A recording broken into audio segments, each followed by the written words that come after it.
I had to try like 3 times to get it to connect.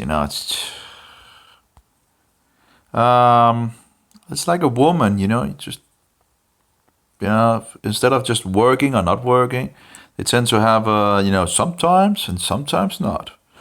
Not to be, but women are more analog than digital.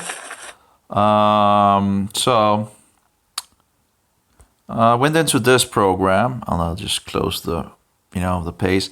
As like mycology, I was like, oh, let's see what they have in regards of mycology. They have mycology dimorphic fungi. Can senior boys host parties? In regards of remembering. And I'm like, where's the Candida albicans? Isn't that a dimorphic fungi?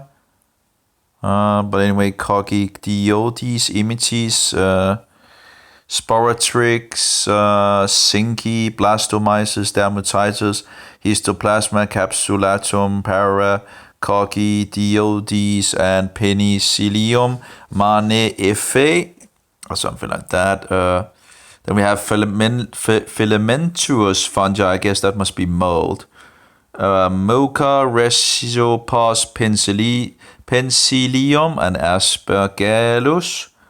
And Dermatophytes, including Microsporum, Trichophyton, and Epidermophyton, or something like that.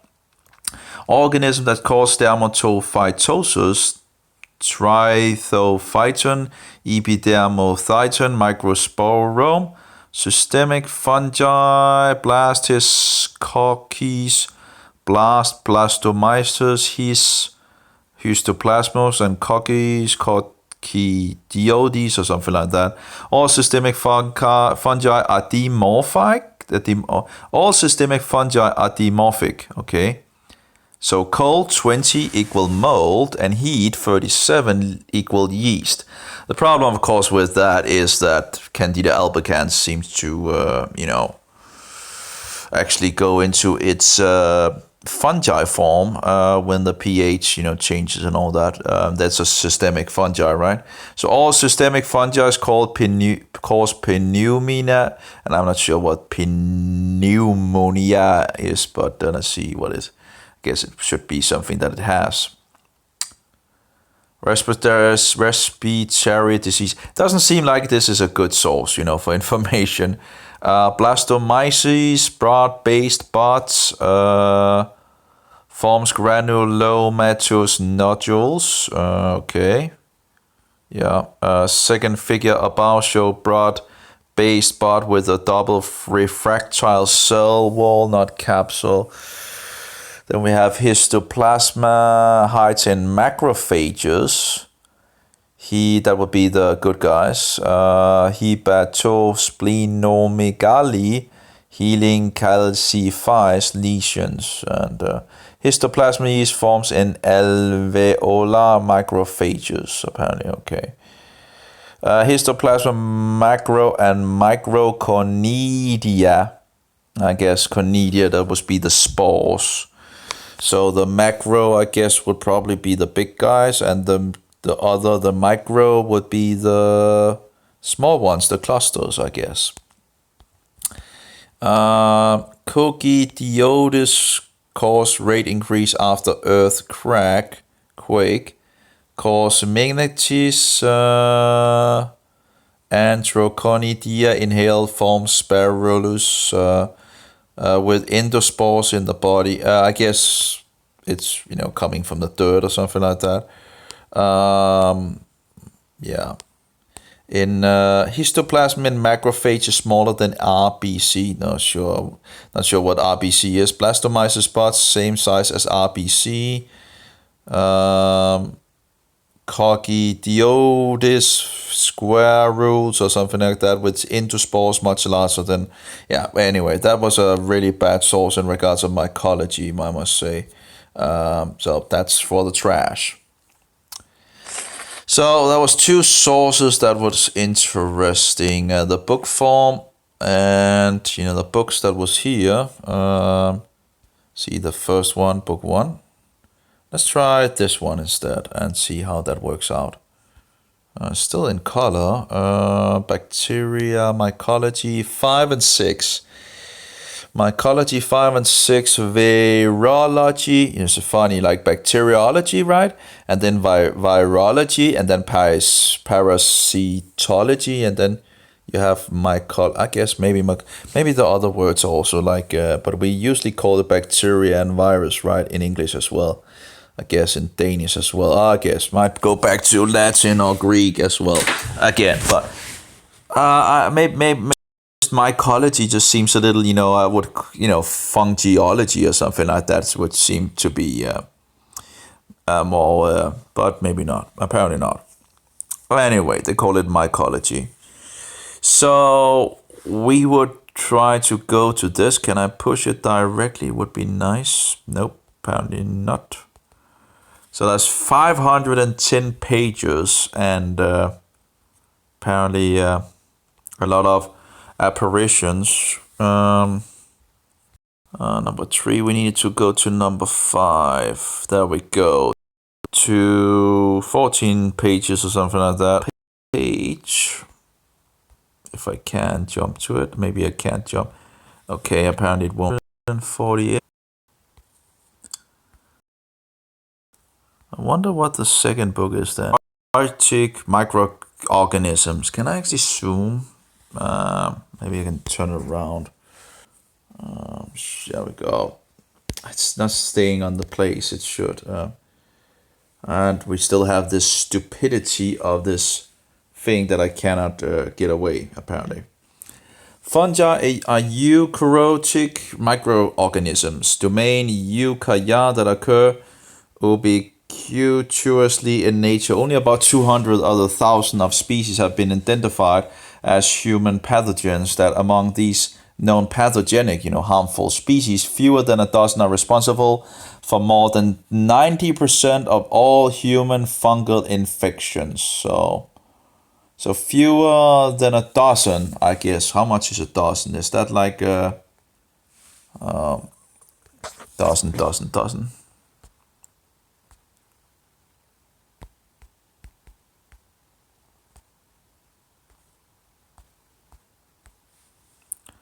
Of 12, apparently. Okay, so fewer than 12 are then. So I guess if that is true, if there's only fewer than a dozen apostles, so if there's fewer than 12 that is responsible for more than 90% of all human fungal infections, well, that's not that many to take from, is there? And Candida albicans is, I understand it, the topmost issue. The basic morphological element of filamentous fungi is the hypha, and a web of intertwined hypha is called a mycelium. The basic form of unicellular fungus is the yeast cell. Dimorphic fungi usually assume the form of yeast, and we just read that, all those that attacks, it seems, man is dimorphic fungi. But anyway, I don't know if that is totally true, but anyway, dimorphic fungi usually assume the form of yeast in the parasitic stage, and that's different in regards to Candida albicans because that's the opposite. It goes from the yeast form into its fungus stage. So here they have that, backward, I guess. So that doesn't seem to be the usual thing, I guess, but maybe most of the species does that. But Candida and all the again, I don't know in regards to the other 3 species of Candida, but Candida albicans goes into a fungus mode. And the form of mycelia in the saprophytic stage. I feel like I've read this before, but anyway, it seems very saprophytic stage. The cell wall of fungi consists of nearly, but still yet some information that. So saprophytic stage, I think, was in regards of it must be the OK mode in some sense. The cell wall of fungi consists of nearly 90% carbohydrate. Chitin, was it chitin or something like chitin, glucans, mannans. And fungal membranes are rich in sterile types not found in other biological membranes, as to say agosterol. Filamentous fungi reproduce either asexual, mitosis, by hyphal growth and tip extension, or with the help of asexual spores. Yeast reproduce by a process of budding. Sexual reproduction, meiosis, on the other hand, produces sexual spores. Fungi imperfecti or deuteromycetes are the designation for a type of fungi in which the fructification forms are either unknown or missing entirely. Definition and taxonomy. So here we have in regards to something in regards to taxonomy. Fungi are microorganisms in the domain of eukarya. See page 5. They show less differentiation than plants, but a higher degree of organization than the prokaryotes bacteria. Table 5.1. The kingdom of the fungi, Mycota, comprises of 50,000 different species. Only about 200 which have been identified as human pathogens. And again, that number, as I understand it, is a lot higher in regards of difference. I guess, I don't know, if they're taking one as one species, that, as I understand, it's like 1.5 million, the number was around 300, as I understand, in regards to human pathogens. But anyway, only about a dozen of these pathogenic species cause 90% of all human mycosis. Many mycotic infections are relatively harmless. For instance, the dermatomycosis. In recent years, however, the increasing number of patients with various kinds of immune defects have resulted in more life-threatening mycosis. General characteristics of fungi. Some differences between fungi and bacteria. Nucleus, eukaryotic, nuclear membrane more than one chromosome, mitosis. Bacteria is prokaryotic, no membrane, nucleode, only one chromosome. Cytoplasm, mitochondria, endoplasmic reticulum, ADS ribosomes, no mitochondria, no endoplasmic reticulum, 70S ribosomes. Cytoplasmic membrane sterols, as to say agosterol, and no sterols in bacteria. Cell wall, glucans, mannans, and chitin, I think it was, and chitosan, and bacteria as murine, theochoric acid, gram-positive, and protons. Metabolism heterotrophic, mostly aerobic. Aerobics, no photosynthesis. And was like this anaerobics, and there's something in regard. I think fungus can live without air. Heterotrophic, obligate aerobics, and anaerobes, facultative anaerobes. I think anaerobes was the ones that could only live in was it air? I can't remember. Maybe it's the other way. I can't remember. Size, mean diameter, yeast cell 3 to 5 to 10 micrometers, and bacteria 1 to 5 micrometers. Molds, indefinable.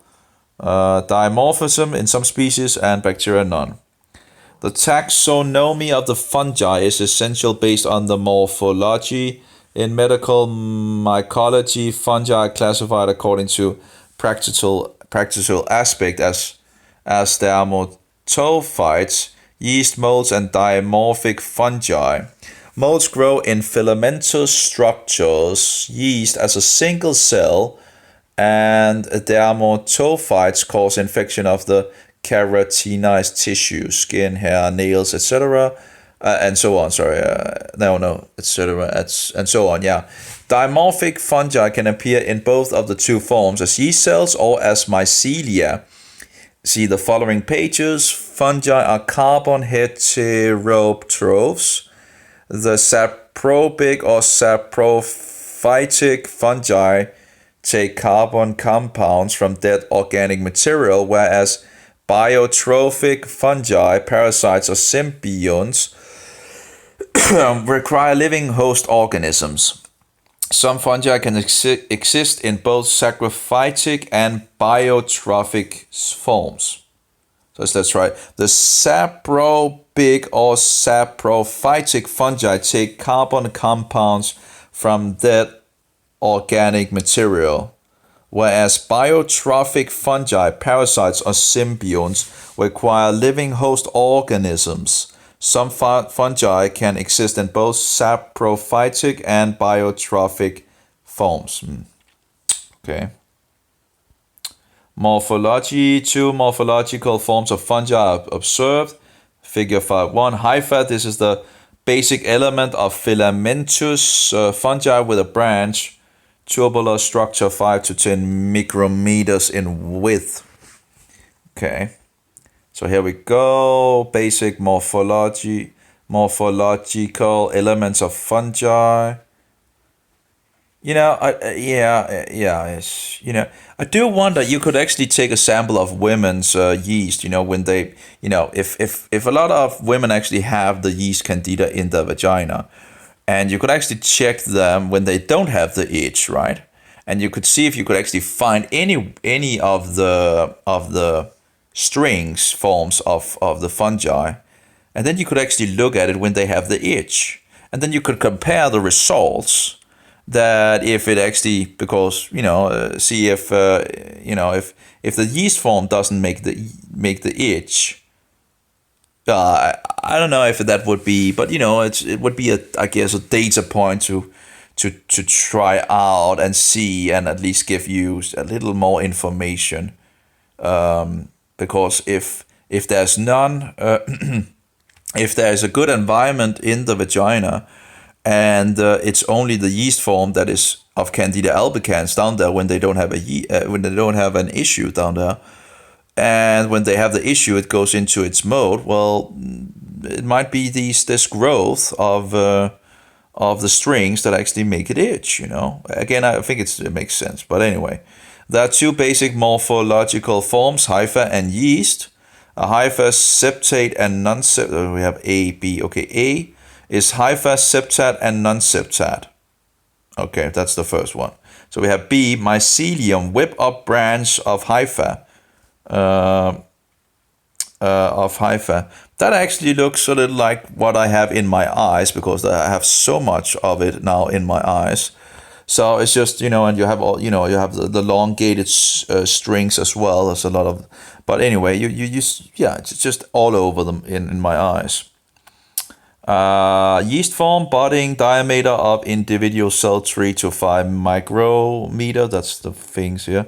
And then you have pseudomycelium. That's apparently pseudomycelium. That's apparently pseudomycelium, this one. Oh, I guess I guess maybe it's not when it has, these guys have like outgrowth, where this doesn't have outgrowth. And you can see. So, okay. Okay. So maybe some of the things that I see in my eyes are pseudomycelium, and the others are mycelium, just, so, and also called, what was called pseudohypha or hypha. Yeah. But it looks very, very much like Candida albicans in my eyes. So, fungus until proven otherwise, It looks like a dog, it acts like a dog, maybe it's a dog. Well, it looks like a fungus, it acts as a fungus, well, maybe it's a fungus, yeah, anyway. Mycelium, this is the web of mat-like structure of hypha. Substrate mycelia is specialized for nutrition, penetrate into the nutrient substrate, whereas aerial mycelia, in regards of the air and all that, for sexual propagation, develop above the nutrient medium, like when it goes up, when it grows like a tree nearly, and then you have all the the spores in the top, or fungal talus. That this is the entirety of the mycelia, and it's also called the fungal body or colony. Yeast, the basic element of the unicellular fungi. It is round to oval and 3 to 10 micrometer in diameter. Several elongated yeast cells chained together and resembling true hypha and called pseudohypha. Dimorphisms of fungal species can develop either the yeast or the mycelium form, depending on the environmental conditions. A property called dimorphism. Dimorphic pathogenic fungi take the form of yeast cells in the parasitic stage. So dimorphic pathogenic fungi takes the form of yeast cells in the parasitic stage and appear as mycelia in the saprophytic stage. But that's not true in regards to Candida albicans. I don't understand why they write that. Dimorphic pathogenic fungi takes the form of yeast cells in the parasitic stage and appear as mycelia in the saprophytic stage. That's not true in regards to Candida albicans. Isn't Candida albicans a dimorphing fungi? So that's not true. At least not for Candida albicans. Metabolism. All fungi are carbon heterotrophs, which means they are dependent on exogenous nutrient substrates as sources of organic carbon. And with a few exceptions, fungi are obligate aerobes. Many species are capable of maintaining metabolic activity in the most basic of nutrient mediums. The known metabolic types of fungi includes thermophilic, psychrophilic, acidiophilic, and halophilic species. The metabolic capabilities of fungi are exploited in the food industry, as to say in the production of bread, wine, beer, cheese, or single cell production or protein. Sorry. Yeah, you have wine, you have beer, and making, alcohol. And of course, in regards of bread, they use the yeast for that, but they only use, as I understand it, one yeast. So you don't get the whole culture. If you fermented bread in the past, you would use the whole culture. And as I understand it, the problem of using only this yeast that we buy in the store is that they make byproducts that is not because of the other guys not being there. These byproducts, which is not so good, is still there because there's no other, to eat it up. Because it's not, a natural, yeah. Anyway, cheese, they have a way of annihilating the milk, doing their Hitler thing of, destroying the juice in the milk and by heating them. And destroying a lot of other things in the milk. So I do wonder in regards of how they, do they add unnatural,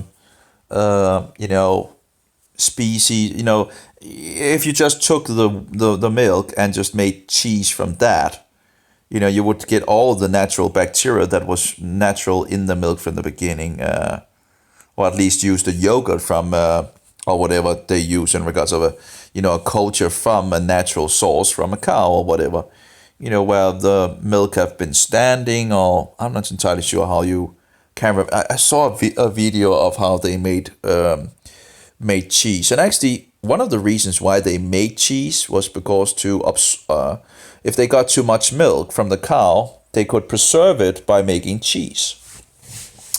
So. Or single cell proteins, and in the pharmaceutical industry, as to say in the production of antibiotic substances, enzymes, citric acid, and so on, the metabolic activity of fungi can also be a damaging factor. Oh, really? Fungal infestation can destroy foods, wooden structure, textiles, etc., and so on. Fungi also cause numerous plant diseases, in particular diseases of crops. Yep. Reproduction in fungi, asexual reproduction. This category includes the vegetative propagation of hypha and yeast, as well as vegetative fructification, as to say formation of asexual spores. Hypha elongate in a zone just show of the tip in which the cell wall is particularly elastic.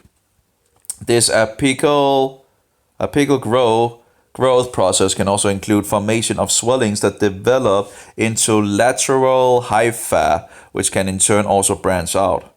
Yeast reproduce by budding. This process begins with an outgrowth on the mother cell wall that develops into a daughter cell of blastoconidium. The isthmus between the two is finally cut off by formation of a septum. Some yeast propagate in both the yeast and hyphae form. Figure 6.2, page 362. Yeah, a lot of big words, right? Vegetative fructification, a type of propagative form. The asexual spores is formed in this process. These structures show considerable resistance to exogenous noceae and help fungi spread in the natural environment. I guess, I should just try half a year or maybe a year on meat, on the meat diet and see what happens. But it's, it's a whole year. But yeah, that's, see if I can totally, sadly, I'm afraid it won't work, and then it will be a whole year wasted, Asexual spores come in a number of morphological types: conidia, sporangiospores, atrospores, and blastospores. Morphological types: conidia, sporangiospores, atrospores, and blastospores. So apparently there must be like 4 kinds of spores, baby types of the fungi. We know that at least Candida have blastospores, and I think the other is conidia spores. Anyway, these forms rarely develop during the parasitic stage in host, but they are observed in cultures. Well, again, Candida pretty much does the opposite, doesn't it? So it's interesting that these, maybe this is one of the reasons why the doctors don't, understand when you're talking about, hey, I'm seeing Candida in my eyes, string like, if they're learning that, that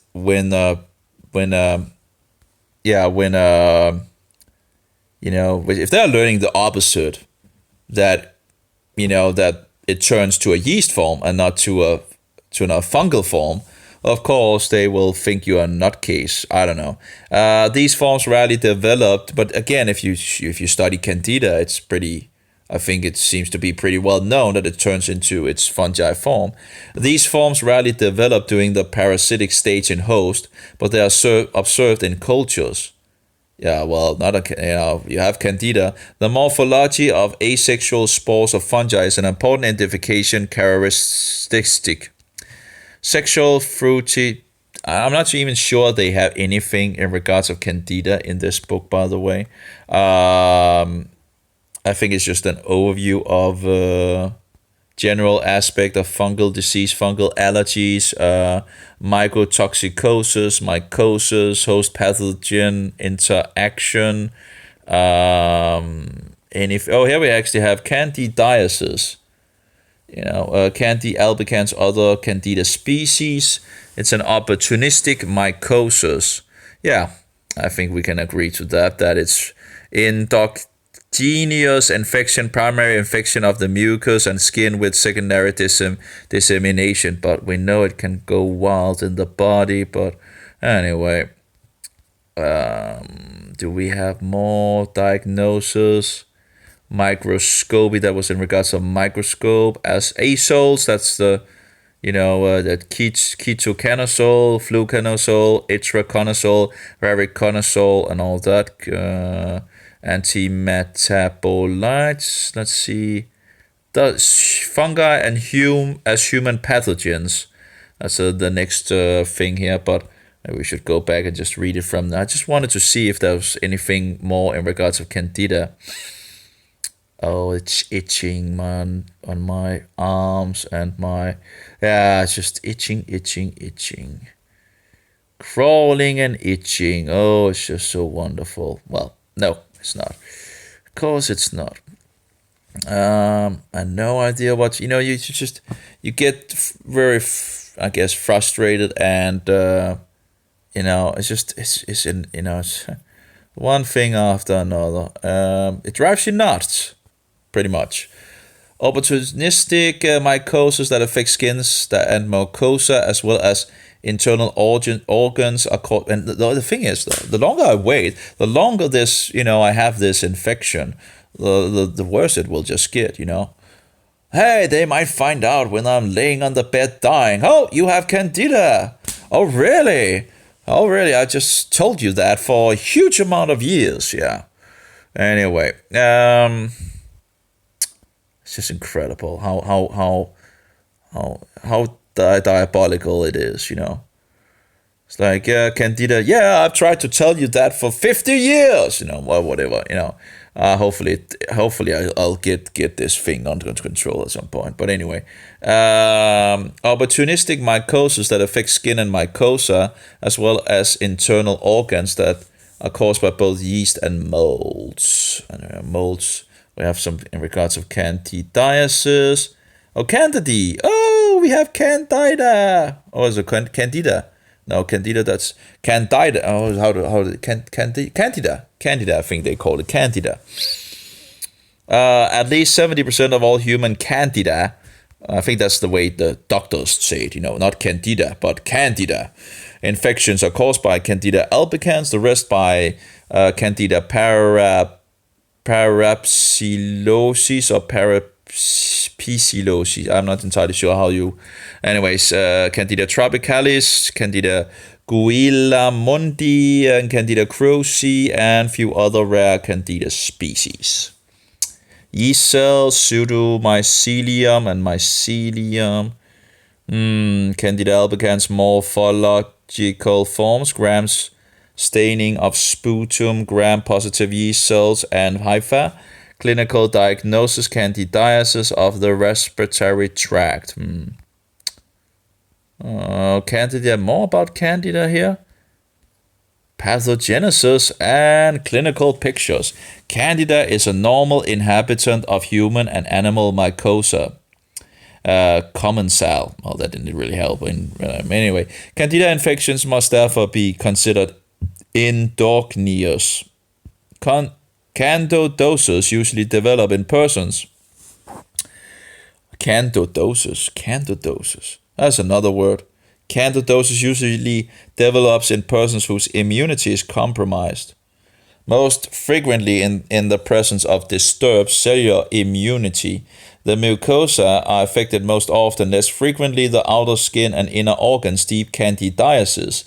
In oral cavity infections, a white stubbornly adherent coating is seen on the cheek, mucosa, and tongue.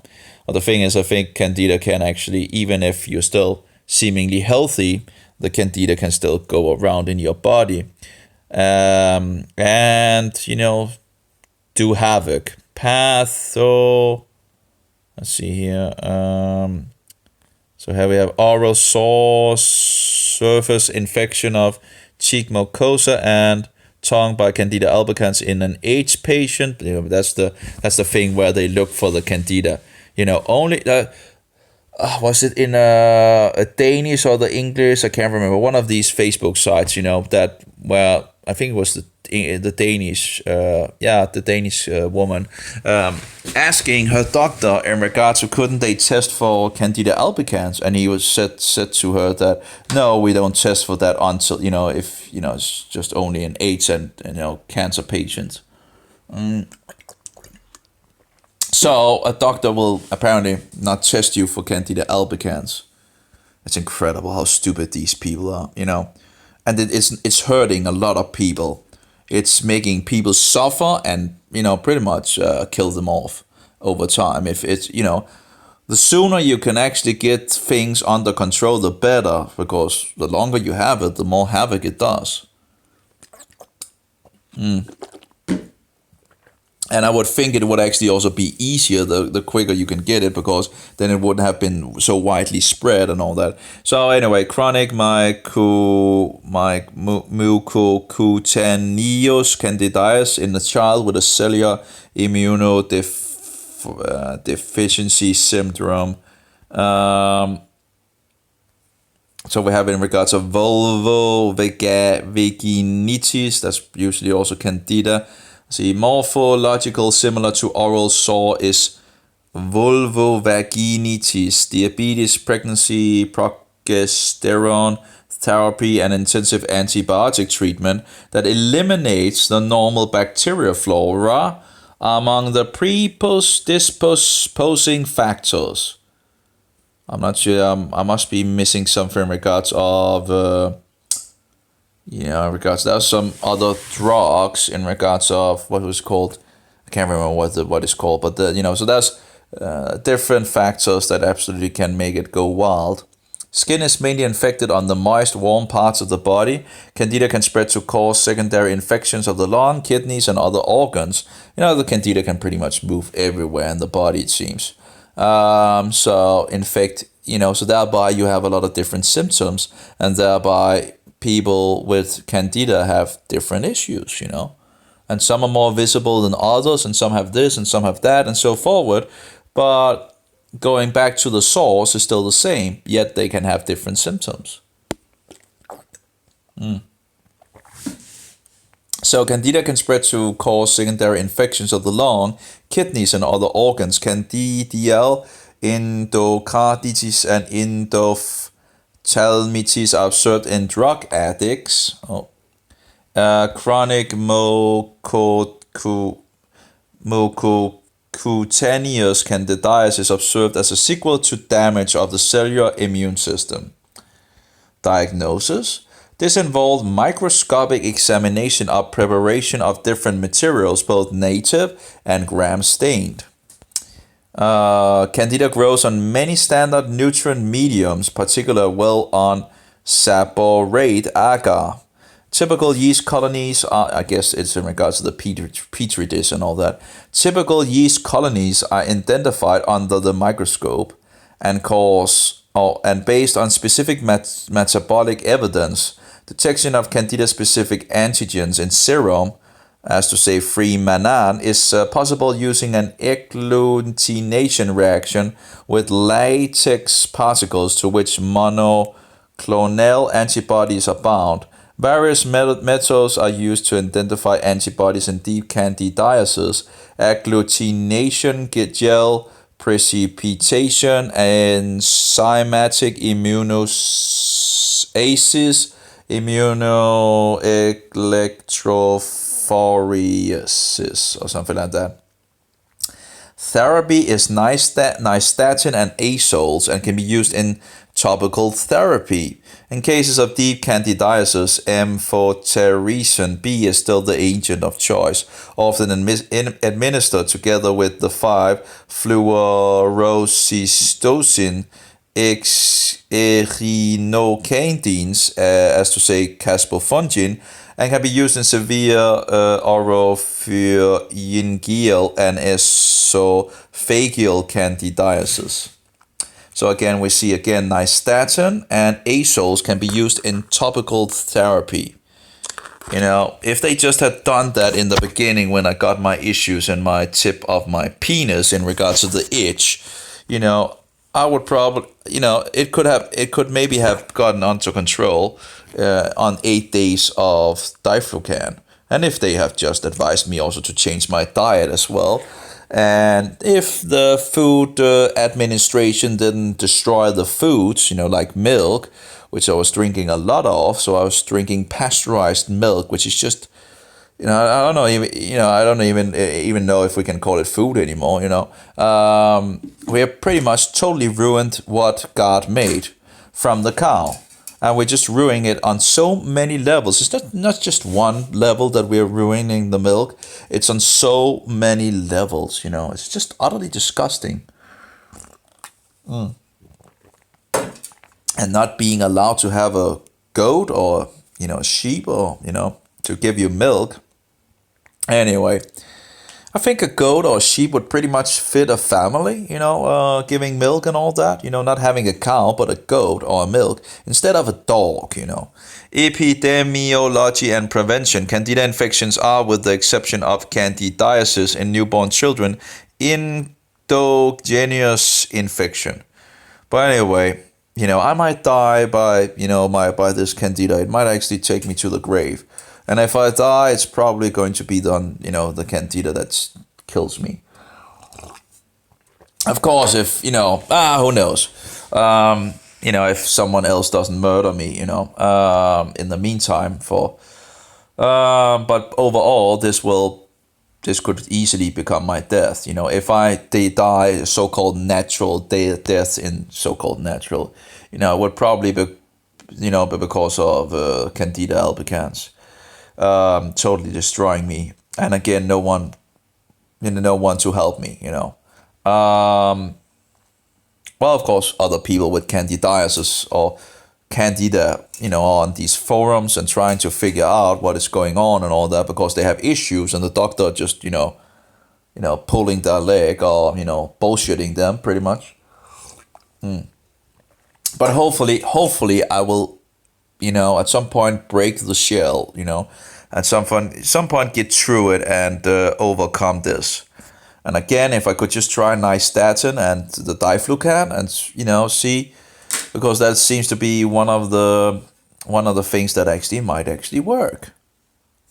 If it actually is Candida albicans. Of course, there's this resistance things and all that, but if it's like around 7% of resistance, that's still like 93% that it actually will, be, as they say, subsist as not being resistant, that it's subsistible to the drug, to the nystatin and the azoles. So,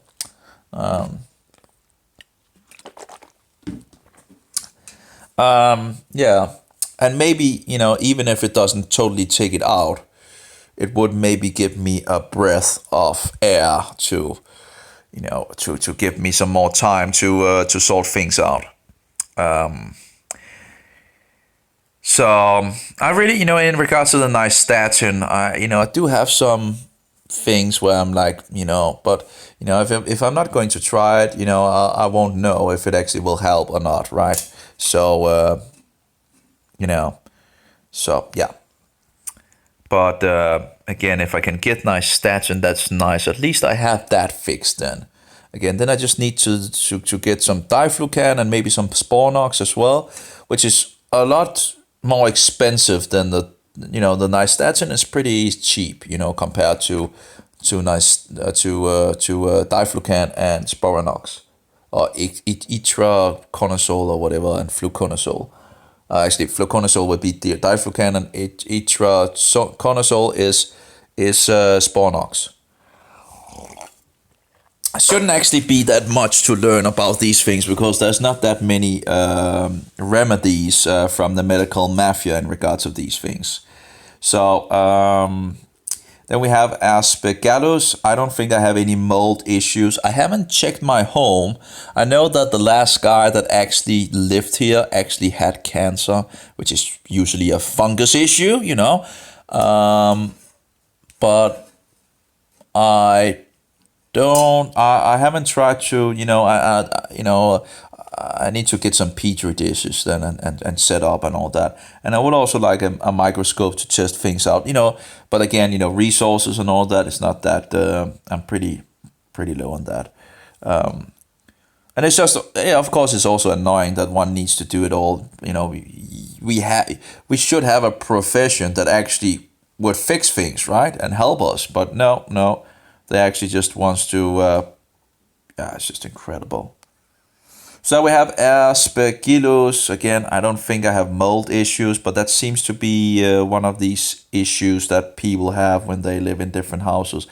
I don't think there's anything. I don't know. But of course, we have the air tract between different apartments. So I guess mold could actually be in these air ducts. I think that is connected to each apartment. So there could maybe be, issues. I don't know. Who knows? But I haven't really felt like, and I have made water damage to my apartment a couple of times. So who knows? That's water. So and fungi loves water. That's for sure. I do remember the basement in the other apart. I had another apartment. We had a room in the basement, and there was water damage. And that smelled kind of bad down there actually. After the water damage that had been, the whole basement pretty much filled up with water and all that. That wasn't really a good thing, in regards of fungus and all that, because fungi love, dark places and moist, right? I'm not sure there's that much heat down there, but I guess that might be enough for fungi to do its thing. Anyway, more cool, more colorful. So we have some more fungi. I guess not that much in regards of Candida albicans overall, but at least a little. Pneumocystis, I guess I'll learn as I read things. Oh, we have apparently a little more in regards of.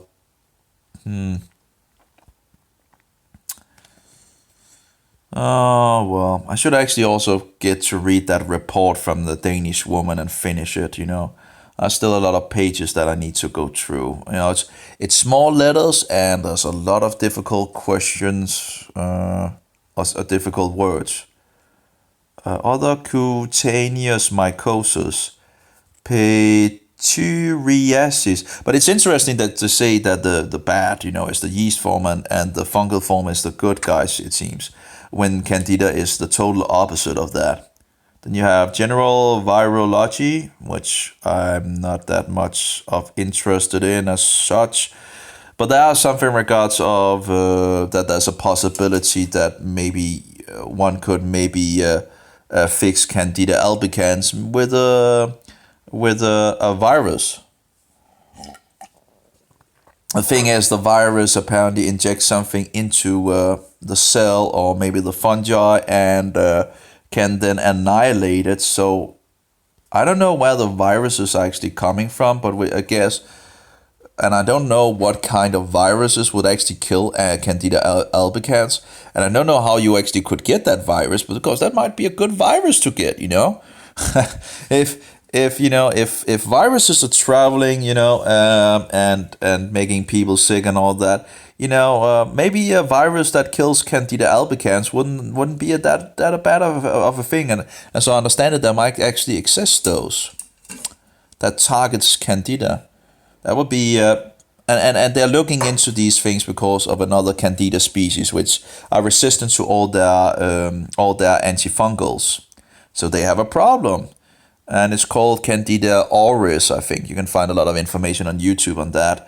And, they've been talking about that. And it's resistant to all well, they don't have that many antifungals anyway. But, you can see here that's 1, 2, 3, 4, 5. And then we have nystatin, that would be 6.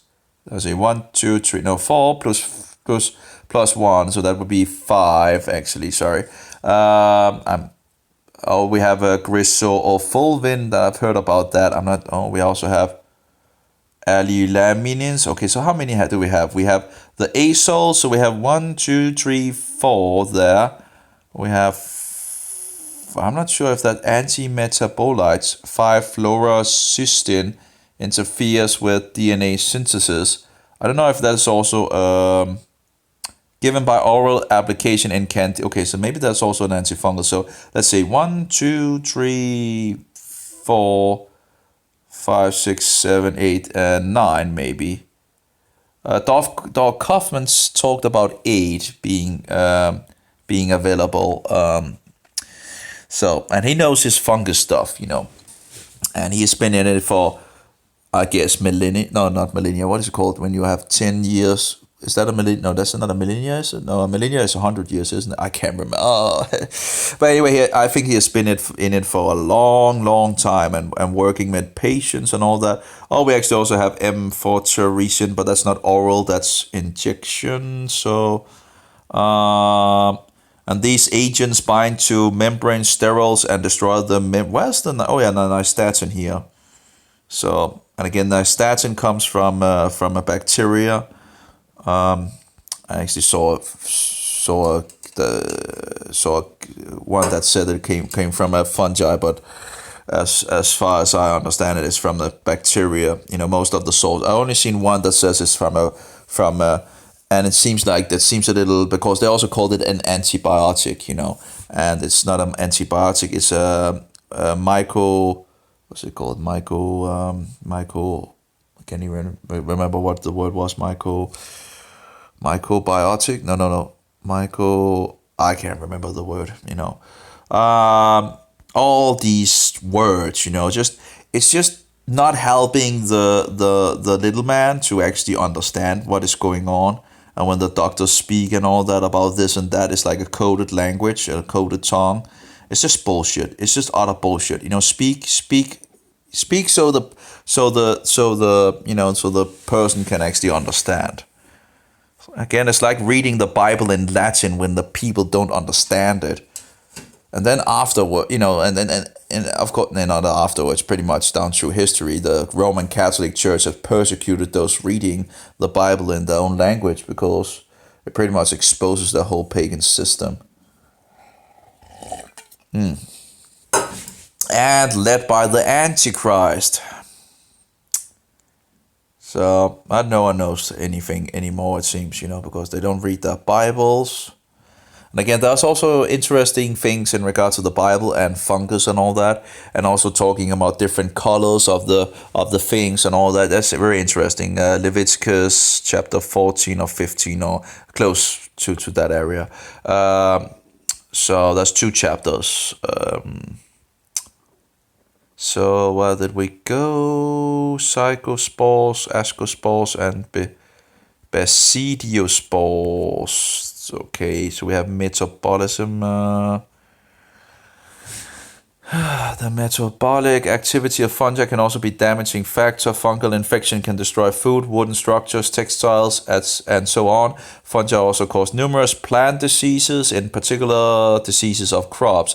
And in regards of crops and food and all that, you have issues in regards of mycotoxins or fungus poison in the food sources, which they, on the Danish Food Administration side, the state side thing in regards to those, actually says directly that, it actually can cause cancer.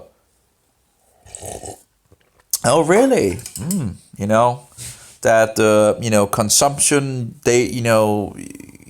prolonged consumptions of mycotoxins, can make sickness, and they put cancer as an example.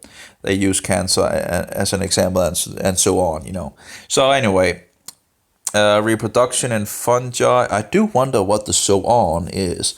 Maybe it could actually destroy, beta, in regards of, yeah. Anyway, a lot of sicknesses. So let's see, where did jump here? So reproduction in fungi, asexual reproduction. How long did we actually get? No. I guess we'll just take it from here. So asexual reproduction, this category includes the vegetative propagation of hyphae and yeast, as well as vegetative fructification, as to say formation of asexual spores. Hyphae elongate in a zone just short of the tip, in which the cell wall is particularly elastic. This apical growth process can also include formation of swellings that develop into lateral hyphae, which can in turn also branch out. Yeast reproduces by budding. This process begins with an outgrowth on the mother cell wall that develops into a daughter cell or blastoconidium. This process begins with outgrowth. Yeah, okay. The isthmus between the two is finally cut off by formation of formation of septum. Some yeast propagate in both the yeast and hyphae forms. Figure 6.2, page 362. Yeah. Vegetative fructification, a type of propagative form. The asexual spores is formed in this process. These structures show considerable resistance to exogenous nausea and help fungi spread in the natural environment. Asexual spores come in a number of morphological types. Conidia, okay, we read that as well. Conidia, sporangiospores, atrospores, and blastospores. These forms rarely develop during the parasitic stage in hosts, but they are observed in cultures. The morphology of the asexual spores of fungi is an important identification characteristic. Sexual fructification, sexual reproduction in fungi perfecti, mycetes follows essentially the same patterns as in the higher eukaryotes.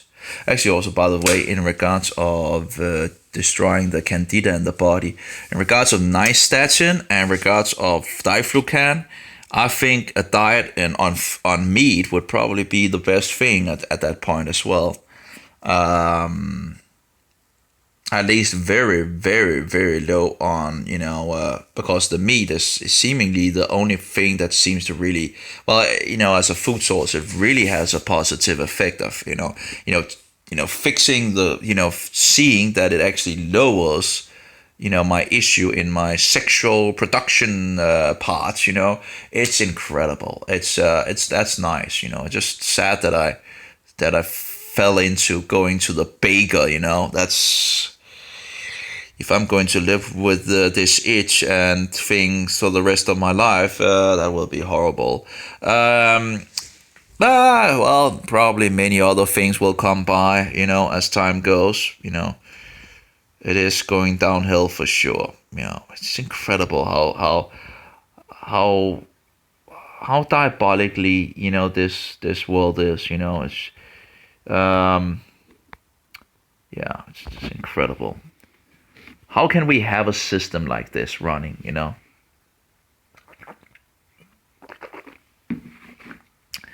So these forms rarely develop during the parasitic stage in hosts, but they are observed in cultures. The morphology of asexual spores of fungi is an important identification characteristic. Sexual fructification, sexual reproduction in fungi perfecti, mycetes, follows essentially the same patterns as in the higher eukaryotes. The nuclei of two haploid partners fuse to form a diploid zygote. The diploid nucleus then undergoes meiosis to form the haploid nuclei, finally resulting in the haploid. It's just total foreign language, In the haploid sexual spores, zygospores, ascospores, and basidiospores. Sexual spores are only rarely produced in the type of fungi that parasitizes human tissues. Well, sexual spores are only rarely produced in the type of fungi that parasitizes human tissues. What about Candida albicans? Because there's like two kinds of spores that it makes, it seems. But anyway, sexual reproduction structures are either unknown or not present in many species of pathogenic fungi, known as fungi imperfecti. Deuteromycetes. Okay. General aspect of disease, of fungal diseases, or disease. Besides fungal allergies, as to say extrinsic allergic alveolitis and mycotoxicosis, aflatoxicosis, aflatoxicosis. Okay, that's another word apparently for mycotoxicosis is aflatoxicosis, or maybe can be aflatoxicosis, or like aflatoxicosis. I don't know. Fungal infection. Maybe can I copy this without any problem? No, it's just that's just copies it all, or what? I guess it does. That's bad. This application is not perfect for sure, but let's try to. What happens if I do like this and paste it? How much have it actually? It's just the whole page, Yeah, of course that would be nice if I wanted the whole page, right? But yeah, it just continues the whole page. It just copies the. It's a little sad because it does have possibilities of actually, being a lot better than yeah, but it doesn't keep this. You can usually some of the application you can actually it will keep the place, but yeah, there's a lot of improvement that could be made in this application for sure. Anyway, where did we get to? Aflatoxicosis. Fungal infections are by far the most frequent fungal disease. So, fungal infections are by far the most frequent fungal diseases. Mycosis are classified clinical as follows: primary mycosis, coccidioidomycosis, histoplasmosis, plastomycosis, that's the primary mycosis apparently, opportunistic mycosis, surface and deep yeast mycosis, I guess that might be Candida albicans, aspergillosis, that's the mold, I think, mycosis, phaeohyphomycosis, hyalohyphomycosis, cryptococcosis, penicilliosis. Is that in regards of putting, in regards of the penicillin thing? I don't know. Pneumocystosis, subcutaneous mycosis, sporotrichosis, chromoblastomycosis, Madura foot mycetoma, cutaneous mycosis, pityriasis, vesicular dermatomacosis, or whatever. Little is known about fungal pathogenicity factors. The natural resistance of the microorganism to fungal infection is based mainly on effective phagocytosis, whereas specific resistance is generally through cellular immunity. If the diflucan and the nystatin actually worked, if I try it out and it works, it just would be so wonderful. If I could see the Candida being killed in my eyes, it would be a wonder. And of course I would know, that I'm not crazy either, that the doctors tries to make me feel like I'm, from the very, nearly from the, when they couldn't really figure out what it was, I just got over in the crazy box, by them.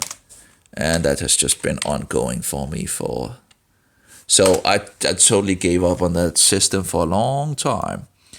And actually, I don't have much, I really don't have much credit in them in some sense, It is a faulty system for sure.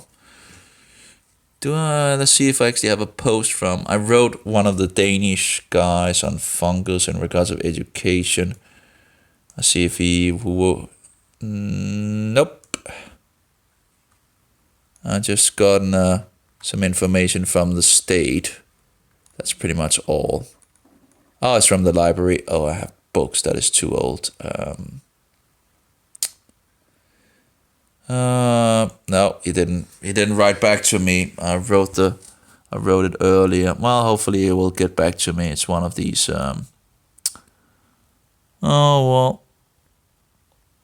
We have some responding on the Kaufman place. Maybe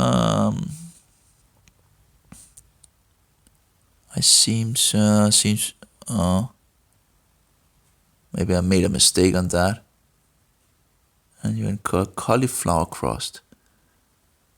Someone is writing. We have Maud here in Texas, and you can get cauliflower crust. I have no idea what she's referring to.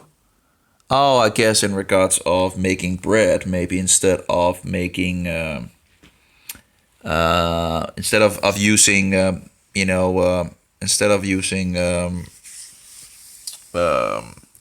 wheat and so forth, that might actually have issues in regards of mycotoxins. But again, we have, a lot of things we have used for centuries without issues. It's just incredible how we ruin our food sources and our body, and then get into a lot of issues. Seems like I might have made a mistake here in regards to this here. Yeah, I should have it. I seems. No, it seems. It should have been it. I don't know why I'm making these mistakes, But anyway, it seems people understood it anyway. That's a small cartoon, a child cartoon, cartoon about nystatin. It's called History of Nystatin Inventions and Discoveries, but I'm not sure it's the whole movie about it. It's like 1 minute or something like that, but I haven't been able to find out if it's just, if it's actually the whole movie. Anyway, besides fungal allergy, so let's see here, fungi imperfecto, okay, and so we have, instead of, just standing for the patient and using all these stupidity of words, how, what are you talking about? Speak English, and then we think, oh, they're so clever because they know these big words. Oh, bullshit. That's because I know another language doesn't mean I'm clever, That's because I speak Danish to an English, I'm not clever just because the English guy cannot understand what I'm saying, that doesn't make, But anyway, so we have, where did we go? Blastomyco, we had the opportunistic. Did we? Cutaneous mycosis, broatrichosis, chromoblastomycosis, madura foot. We pretty much read that. Mycetoma. Cutaneous mycosis, pityriasis, vesicola, dermatomycosis. Little is known about fungal pathogenesis factors in regards of harmful factors. The natural resistance of that's a thing also in regards of the area of fungus. They, I've seen sources where they outright say, well, we don't know much about that area. Or maybe because they are earning a huge amount of money by not knowing in regards to that area. Anyway, the natural resistance of the macroorganisms to fungal infection is based mainly on effective phagocytosis. Wonder if that is like, I don't know, phagocytosis. It seems like it must be in regards of a poisoning of the something anyway. Where specific resistance is generally through cellular immunity. Opportunistic mycosis develop mainly in patients with immune deficiency, as to say in neutropenia. Laboratory diagnostic methods for fungal infection mostly include microscopy. So to the diagnose, they have problems in regards to diagnosing fungal infections, as far as I understand as well. Also because some actually have the fungus without having any issues. Now, of course, if they have it, they might actually have issues because of, antibiotics or alcohol misuse and all that, but they might not realize that they have an issue. That might be the case as well. So it might not be a thing that irritates them at this point, who knows. So laboratory diagnostic methods for fungal infections mostly include microscopy and culturing in order to detect the pathogens, those harmful organisms directly, and identification of specific antibodies. And the problem with the antibodies, as I understand, is because, if you have had an infection, then it might react, but you might not have, if you had it, that's something in regards of having antibodies. But that was some antibody that was said to only show up if you had, I don't know. But anyway, therapeutics for treatment of mycosis include paulines, above all amphotericin B as azoles, as to say itraconazole, fluconazole, and variconazole, allylamines, antimetabolites, as to say 5-fluorocystosin or something like that, and echinocandins, as to say caspofungin. Antimycotics are often administered in combination. So here we have the word antimycotics. That's the word. It's not called antibiotics. It's called mycotics, and there's another word as well for these, which I can't remember at the moment. But there are another site. No. What was it? Again, all these new words, Psycho. What was it? It was. I can't remember. But sometimes you run into the other word as well. I could have maybe actually Google and antifungals. It should come up. Antifungals. Wiki should have it. But let's see here. An antifungal medication is known as an antimycotic medication, but where's the other word for it? Now I can find myco antimycotic, but I can't find the other word for it. Incredible.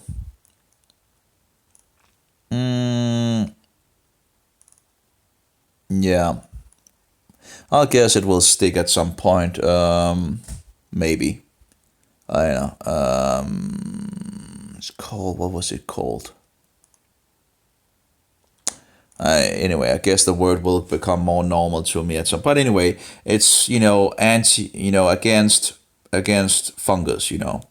Are often administered in combination. So again, both words is probably we could just speak English here, right? So it's against fungus. So these remedies or drugs are things that is used together against fungus. What's the nystatin? They didn't put that nystatin in there. Apparently not. Fungal allergies and fungal toxicosis. And toxicosis sounds like it's in regards of being toxic because of fungal, being in a toxic state. Mycogenic allergies. The spores of ubiquitous fungi continuously enter the respiratory tract with inspirated air. These spores contain potent allergens to which susceptible in individuals may manifest strong hypersensitivity reactions. Depending on the localization of the reaction, it may assume the form of allergic rhinitis,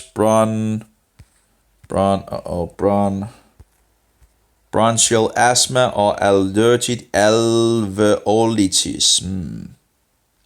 So it's like a mycogenic allergies. Okay, many of these allergy reactions are certified occupational diseases, as to say farmer's lung, woodworker's lung, and other types of extrinsic allergic alveolitis.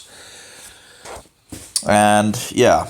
So I guess, when people are getting reactions in regards to cigarette smoke, that might be in regards to mycotoxins. And other things, it might be because of the mycotoxins. Mycotoxicosis. Some fungi produce mycotoxins. Oh, really? Oh, one of the pages I have says 75 toxins that Candida albicans are making. And I found this website in regards, one of these doctor websites trying to, but they had this video of, they just found another toxin in regards of Candida albicans. So I guess one could probably find more material on the different toxins that this Candida albicans does and what these toxins does. And they're really, they're really not positive. It's really bad. Some fungi produce mycotoxins. Again, mycotoxins is just a word for fungi poison, but let's not speak English, apparently. The best known of which are the aflatoxins produced by the Aspergillus species, and that's, as I understand it, in regards of mold. So you inhale these things and then you get cancer because it's a fungi or yeah, fungus infection. It's it's you're inhaling the spores, and you're inhaling the the mycotoxins, the fungus poison that they make, and then you seem to become susceptible for an infection of these this fungus, and well, then you have cancer, as far as I understand. But I'm not a white coat murderer, so I might be wrong. So these toxins are ingested. That's just my the best that I can do, as far as I can. These toxins are ingested with the foodstuffs on which the fungi have been growing. Aflatoxin B1 may contribute to primary hepatic carcinoma, a disease observed frequently in Africa and Southeast Asia.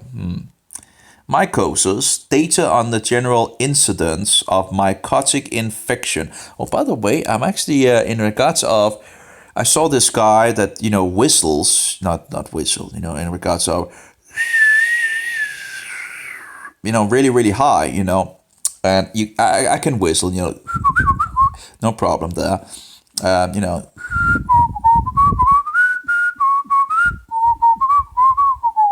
So, but I would like to actually learn to without what is it called, where you really really can make it loud, and I think I'm getting there. Last what do you call it? Last day I actually got to a point where it really begins to. I think I'm hitting the thing, so just need to some more practice and all that, but. And I actually had practiced it, and it didn't really go good. And then I just sat there and it began to it's nice. You have the tongue right, and then you have the it's just I don't know. Anyway, it's just interesting that I really hadn't done any practice as such, and then sitting there and just comes out of nowhere nearly. Was pretty interesting. So. A little more practice, and I will be able to make a great sound. I actually made a sound that was really high, really. And if I get the things tuned in, I will probably be able to do it even, more consistent and higher. So that will be interesting. So anyway, data on the general incidence of mycotic infections can only be approximate, since there is no requirement that they be reported to the health authorities. It can be assumed that cutaneous mycosis are among the most frequent infections worldwide. Oh, I really want to look at that word, cutaneous. As this PDF program is just cutaneous, it was like CUTA and N maybe, and OUS maybe, no.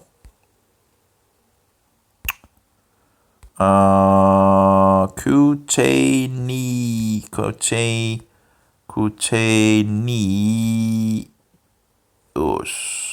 relating to existing on and affecting the skin. We need to have some more. Cutaneous. Apparently it won't. Stupidity. Cutaneous. Okay. We couldn't just write, in regards of skin, but apparently, it moved away. That's stupid. Assume that cutaneous mycosis are among the most frequent infections worldwide. So I guess that's skin diseases. So skin mycosis, and if it's on your skin, it might also be in your body, roaming around. How did it get there? If it's not only outside fungus, it might actually have come from the inside. So anyway, among the most frequent infections worldwide, primarily and opportunistic mycosis are, on the other hand, relatively rare. Really? Maybe it's because you're not looking for it. Maybe it's because you think it's not there. Maybe you should actually begin to open your eyes and see the mass of people on the internet having issues, Maybe that would be, a way to actually look at, we have a huge amount of people actually thinking they have Candida albicans. And, it's just, anyway.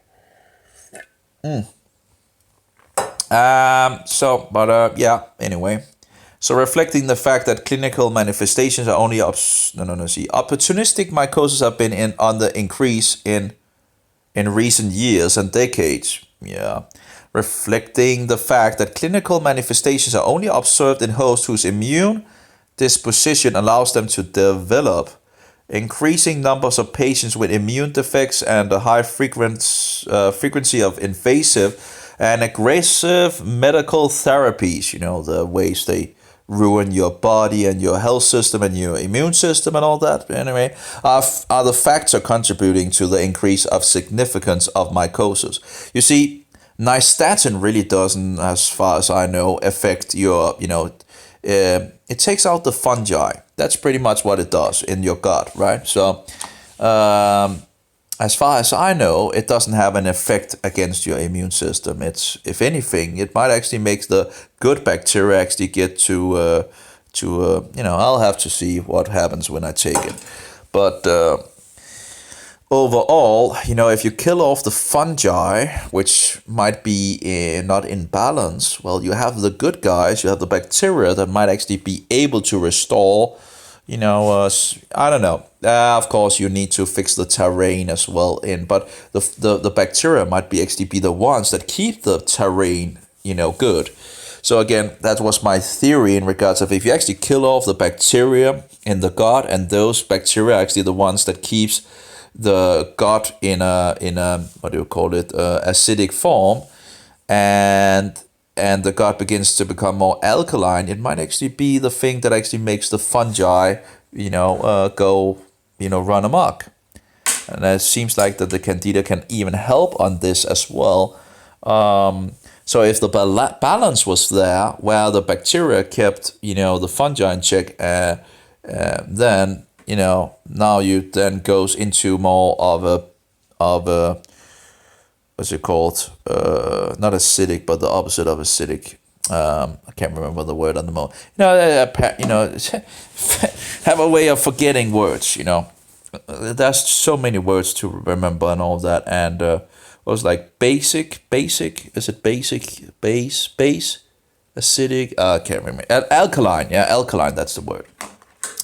So if it then the fungus makes alkaline, well, and then it will run amok, and then you get it in the blood, and then it begins to spread in your whole body and makes a lot of issues that the doctors can't figure out because they're just too stupid and ignorant and brainwashed into their own system of money, and you don't go outside the box, because then you end up losing your license and get fired, and then you lose your resource of money, and the education has been wasted, and whatever. So yeah, it's incredible. So let's see here. Aggressive, opportunistic mycosis have been on the increase in recent years and decades, reflecting the fact that clinical manifestations are only observed in hosts whose immune disposition allows them to develop. Increasing numbers of patients with immune defects and high frequency of invasive and aggressive medical therapies are the factor contributing to the increasing significance of mycosis. Table 5.2 provides a summary view of the most important human mycosis. The categorizations of the infections used here disregards taxonomic considerations to concentrate on practical clinical aspects.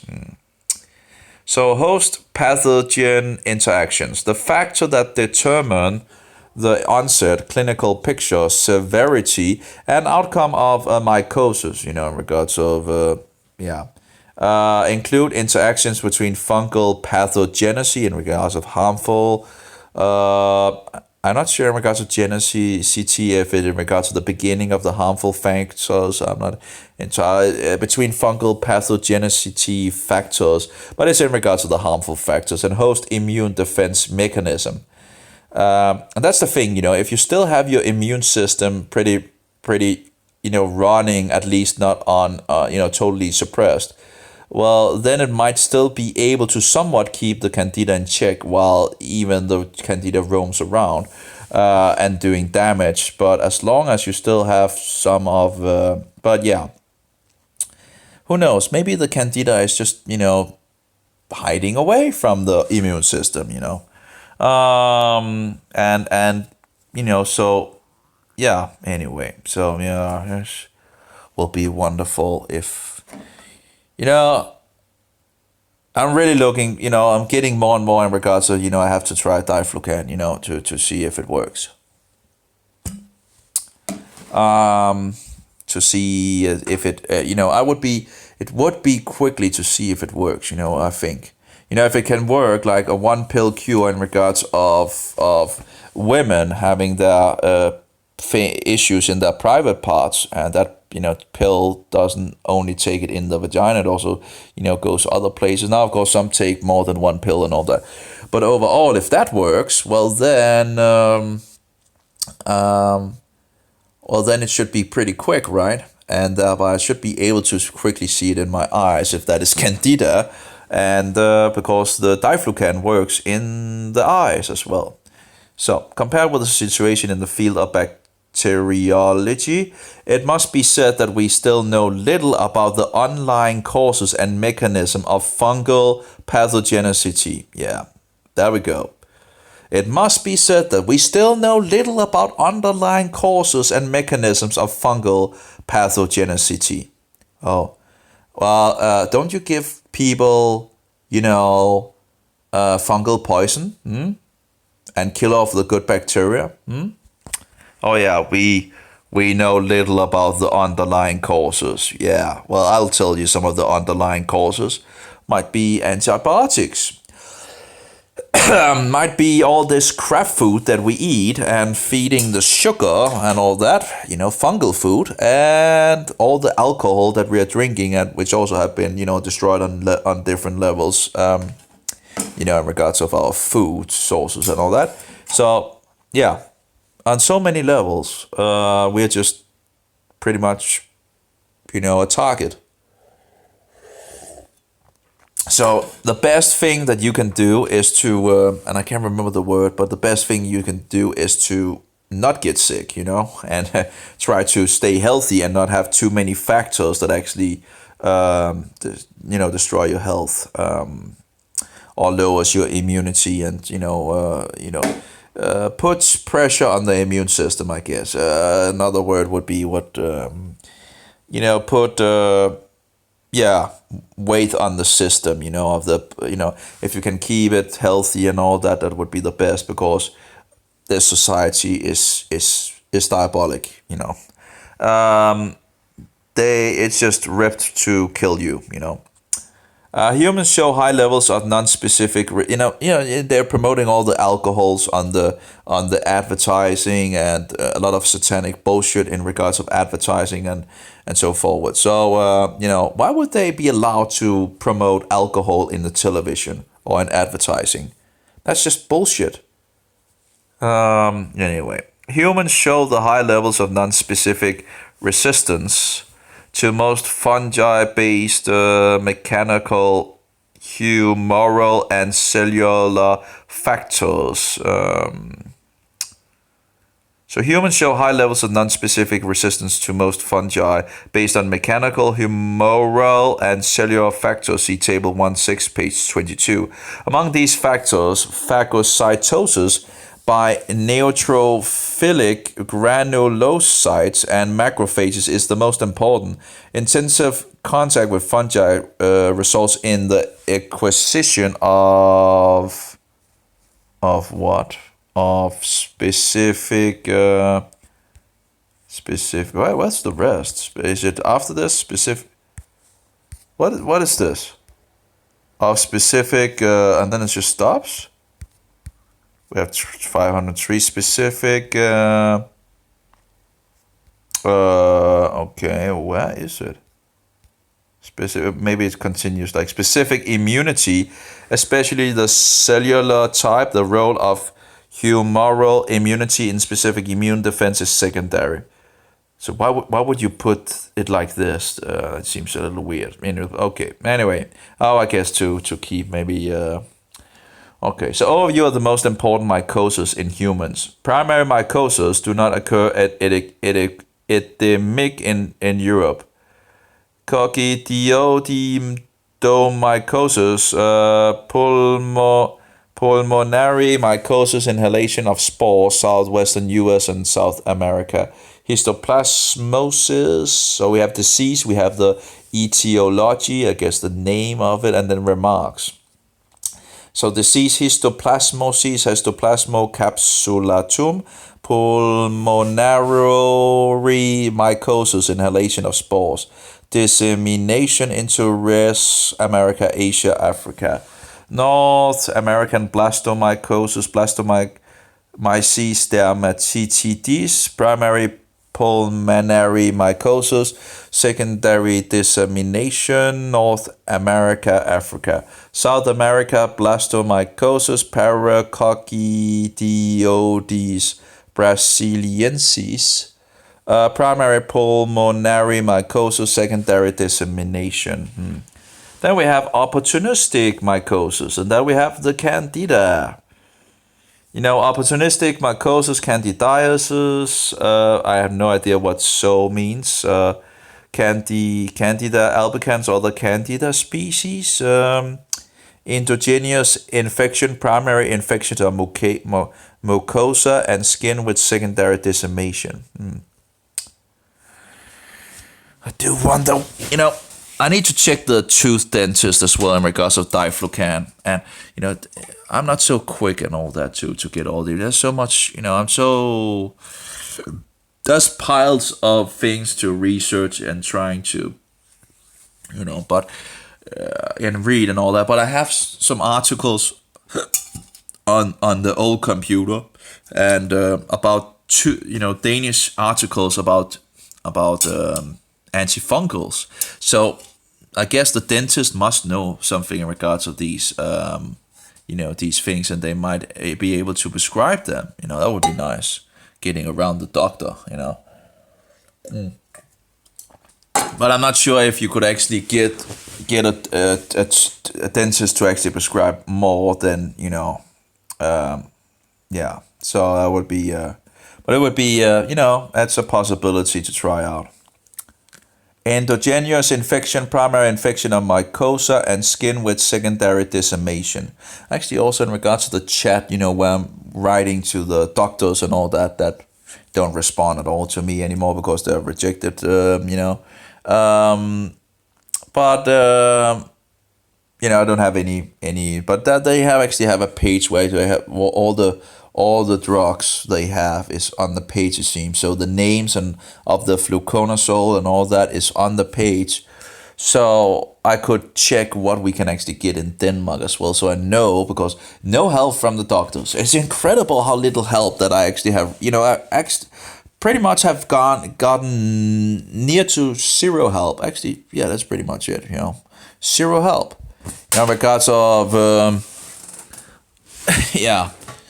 In regards of, it's just incredible. They're not there to help you, apparently. I need a wingman. I don't need a bullshitter. Yeah. I'm the customer, and he's the one that So the customer always have right. The customer is always right. They say, right. So yeah. Anyway, apparently not. Of course I'm right. I think I'm pretty much, of course I'm right. But, as far as I cannot try it, yeah, anyway. Aspergillus fumigatus. And we have mold and we have mildew. Apparently that seems to be somewhat of a difference, but I'm not entirely sure why they would put those two in. But they're yeah. That's something in regards of going on in regards to the mildew and mold. Aspergillus fumigatus, 90% other Okay, so this is the primary mold species that seems to be an issue then for mankind. Other Aspergillus species. So 90% is apparently Aspergillus fumigatus. And then you have the Candida albicans. They should have put the percentage on that as well. But that's very high as well, It was like, I can't remember the percentages I've seen, but it's high. It's really high. Candida albicans is absolutely the first and foremost infection in us. And then you have all the people that is not actually diagnosed, that actually have it. Like me, for example. I fungus until proven otherwise. That's all the symptoms, all the things, seems to go in the direction of fungus. All the holistic things, and then just try to say, oh, it's just in your mind, right? Bullshit. That's just utter bullshit, just because it's an error they don't have no understanding of, yeah. So, Aspergillus of the respiratory, but okay, yeah, but take an antibiotic, right? And hey, get some vaccines as well. Oh, they're free. Oh yeah, oh, goody. I must take a vaccine because it's free. It's just freely available. Yeah, but I don't really want to shoot myself. Have this thing in me. Oh, could you give me? Could you show me what is actually in the vaccine before you actually shoot it into me? With all this. Again, now I'm looking at it. It doesn't look good. What is this? And of course they don't like you snipping, nosing around because it ruins their wicked system. So aspergillosis of the respiratory tract, endophthalmitis, aspergillosis of CNS, septic aspergillus. Let's see if there's more tea and if it's actually hot and not cold, because it's pretty cold at the moment. It's what is it called? It's not hot. Well, it's what do you call it? Body temperature, I guess. We can just put it in there in the cup maybe, and put a little cup on the stove, maybe, and get it heated. That's one way. 2 seconds. Well, maybe a little more than 2 seconds. I have a cup. What do you call it? A cup that is a cup, and it's one of these. Usually take out. When you're out in the wild. But why not use it? I don't have that many cups anyway. So I use it. It's. Let's see here. So, endophthalmitis, aspergillosis of CNS. I'm not sure what CNS is. Septic aspergillosis. So, I guess that is in regards to the mold. So, 90% apparently is this Aspergillus fumigatus.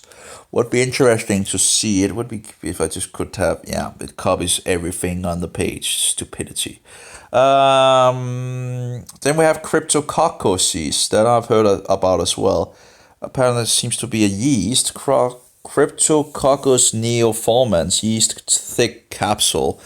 Aerogenic infection, pulmonary cryptococcuses, secondary dissemination into CNS. And by the way, in regards to the fungal infection, if diflucan actually works and the itching that I have and the crawling and all that in my arms and my legs and my head and all that, and the heat and all that, that is, then if the diflucan actually works, I would be quickly to see if the symptoms actually begins to stop. I would think if it begins to kill the fungi, the symptoms should stop, right?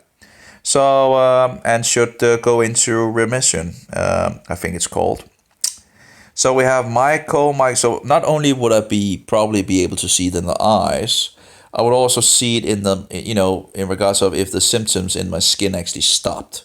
Wouldn't it be wonderful? It would be so wonderful if it actually, if it just annihilated everything of this fungi. And of course, it could get some raw milk and again, get some bacteria into the gut again, if there's a problem in there. I don't want to have it running wild again. That's for sure. If I can, get it back. If I can knock it out. Anyway. Mycomycosis, Psychomycosis, Mycospecies, Rhizopus species, Absidia species, Cunninghama species, and others. Rhinocerebral, pulmonary, gastrointestinal, canosis, mucormycosis, whatever. A lot of names and all that. Phaeohyphomycosis caused by Demacious or black fungi. Over 100 species discovered to date, as to say Colvularia species, Bipolaris species, Alternaria species, Melanin integrated in cell wall, subcutaneous infection, paranasal sinus infections, infections of the CNS, and sepsis also possible. Pneumocystis carrying 2 defective cellular immunity. But I need to collect all the questions that I have and send it to and see if she wants to respond. Because I would like to know if the spores are actually killed by the diflucan, and she should know, I would think, because again, if the spores are not killed, you really have to be careful of the diet, because if you then go off the diet, and you would just have another explosion of the candida coming back, and that's no go.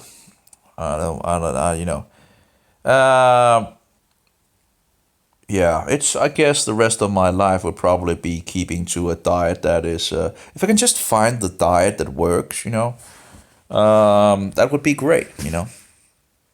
But meat, and meat only seems to be at least one of the ways to go. It's really, I wish I didn't get on this vegan or vegetarian boat in my youth, or like years ago, because I think it actually just made it worse. In regards to the fungi and all that, just feeding the beast, and getting away from meat that actually has a positive effect. So yeah. So general aspects of fungal disease continued. Overview of the most important mycosis in humans. Okay, let's see here. Hyalohyphomycosis caused by colorless hyalin molds. More than 40 species discovered to date, as to say Fusarium species, Scestosporium species, Paecilomyces lailacinus. Remarks: infections of cornea and eye, pneumonia, osteomyelitis, arthritis, soft tissue infections, sepsis also possible. Yeast mycosis, except candidias. Okay, apparently except candidias. Oh, okay. We have yeast mycosis except candidiasis. Okay. So I guess let's see here. Torolupsi glabrata, Trirosporan baigeli, Rhodotorula species, Malassezia fulva, and others. Infections of various organs in immunosuppressed patients. Sepsis also possible. Again, sepsis, not entirely sure. Malassezia fulva in catheters, I'm not sure. Sepsis in neonates and in intravenous feeding with lipids. Penicilliosis, is that in regards of the Penicillium magnificae? Most frequent opportunistic infections in AIDS patients in Southeast Asia, primarily infection focus in lungs. So it's like a penicillium. Where do you get your antifungals from? The penicillin. Where's penicillin from? Is it from the penicillium? Anyway, subcutaneous mycosis. Sporotrichosis, Sporotrix sinski, dimorphic fungus, ulcerous lesions on extremities, chromoblastomycosis, Fialophora verrucosa, Fonsicea pedrozoe, Cladosporium carrion 2, etc., black moles. Wart-like pigmented lesions on extremities, tropical disease. Madura foot is mycetoma, Madurella mycetomy, Schizosporium, Apiospermum, and so on. Subcutaneous abscesses on feet and hands can also be caused by bacteria. See page 273 in tropic and subtropics. Cutaneous mycosis, pityriasis, or tinea vesicolor. I think of it. Oh yeah, that's the same thing in regards of. I think that's in regards of fungus infection in your head. In regards of I think that's one of them. That let's see, Malassezia furfur, surface infection, relative harmless. Pathogen is dependent on an outside source of fatty acids. I think that's in regards of. I saw a web page where it talks about this. I think, if the if the dandruff is dry, it's most likely Candida albicans, as this page says. And if it was oily, it was probably Malassezia furfur. So, and my dandruff is not oily, it's just dry. Dermatomycosis, Tinea pedis, Tinea crucis, Tinea capitis, Tinea barbae, Tinea unguinum, Tinea corporis, or something like that. Then we have the Trichophyton species, Microsporum species, Epidermophyton species. All dermatophytes are filamentous fungi, hyphomycetes, anthropophilic, zoophilic, geophilic species, always transmitted by direct or indirect contact. Okay, so it's always transmitted by direct or indirect contact. Yeah, okay, does that even make sense to say it's both? Yeah, okay. Anyway, okay, fair enough. So we read that. Then we have diagnosis. The primary concern here is identification of the pathogen. Well, I've pretty much done the white coat murderer's job on that. Of course, they don't accept the diagnosis, apparently. They just want to diagnose me as a nutter instead, That's just, oh yeah, that seems to be totally, oh yeah, that diagnosis seems to be legit, Totally bullshit, Oh yeah. Just get to one of these shrinks and get all this psychotropic drugs, that has a lot of symptoms with it, and let's just totally ruin you even more, Yeah, but, just... it's incredible. Oh, there we go. I think it's hot enough. Yep, seems pretty good. So, it's just outrageous. It's just, if you expected an electrician to make the things in regards of electricity, right? You should expect a doctor, to actually be able to cure you, right? And fix your issues. But that's not really the way it is. And people are defending, Doc Kaufman is in regards of the cause, is defending these white coat butchers, and I just don't think you can just defend these guys. They are part of a most cruel system that murders people under millions of people. And makes them suffer, and it's just incredible, just because of their, this bullshit system of money. So diagnosis, the primary concern here is identification of the pathogen, that would be the harmful microbe. And hey, I've already done the job for you. It's Candida albicans. So let me try this. And no, no, no, will not let you try that. So you just stand there as guardians for something that works. It's just, yeah. So they mistreat you, misdiagnose you and mistreat you and all that, and but then you get and then they don't want to. Yeah, it's just incredible how utterly outrageous this system is. Anyway, microscopy.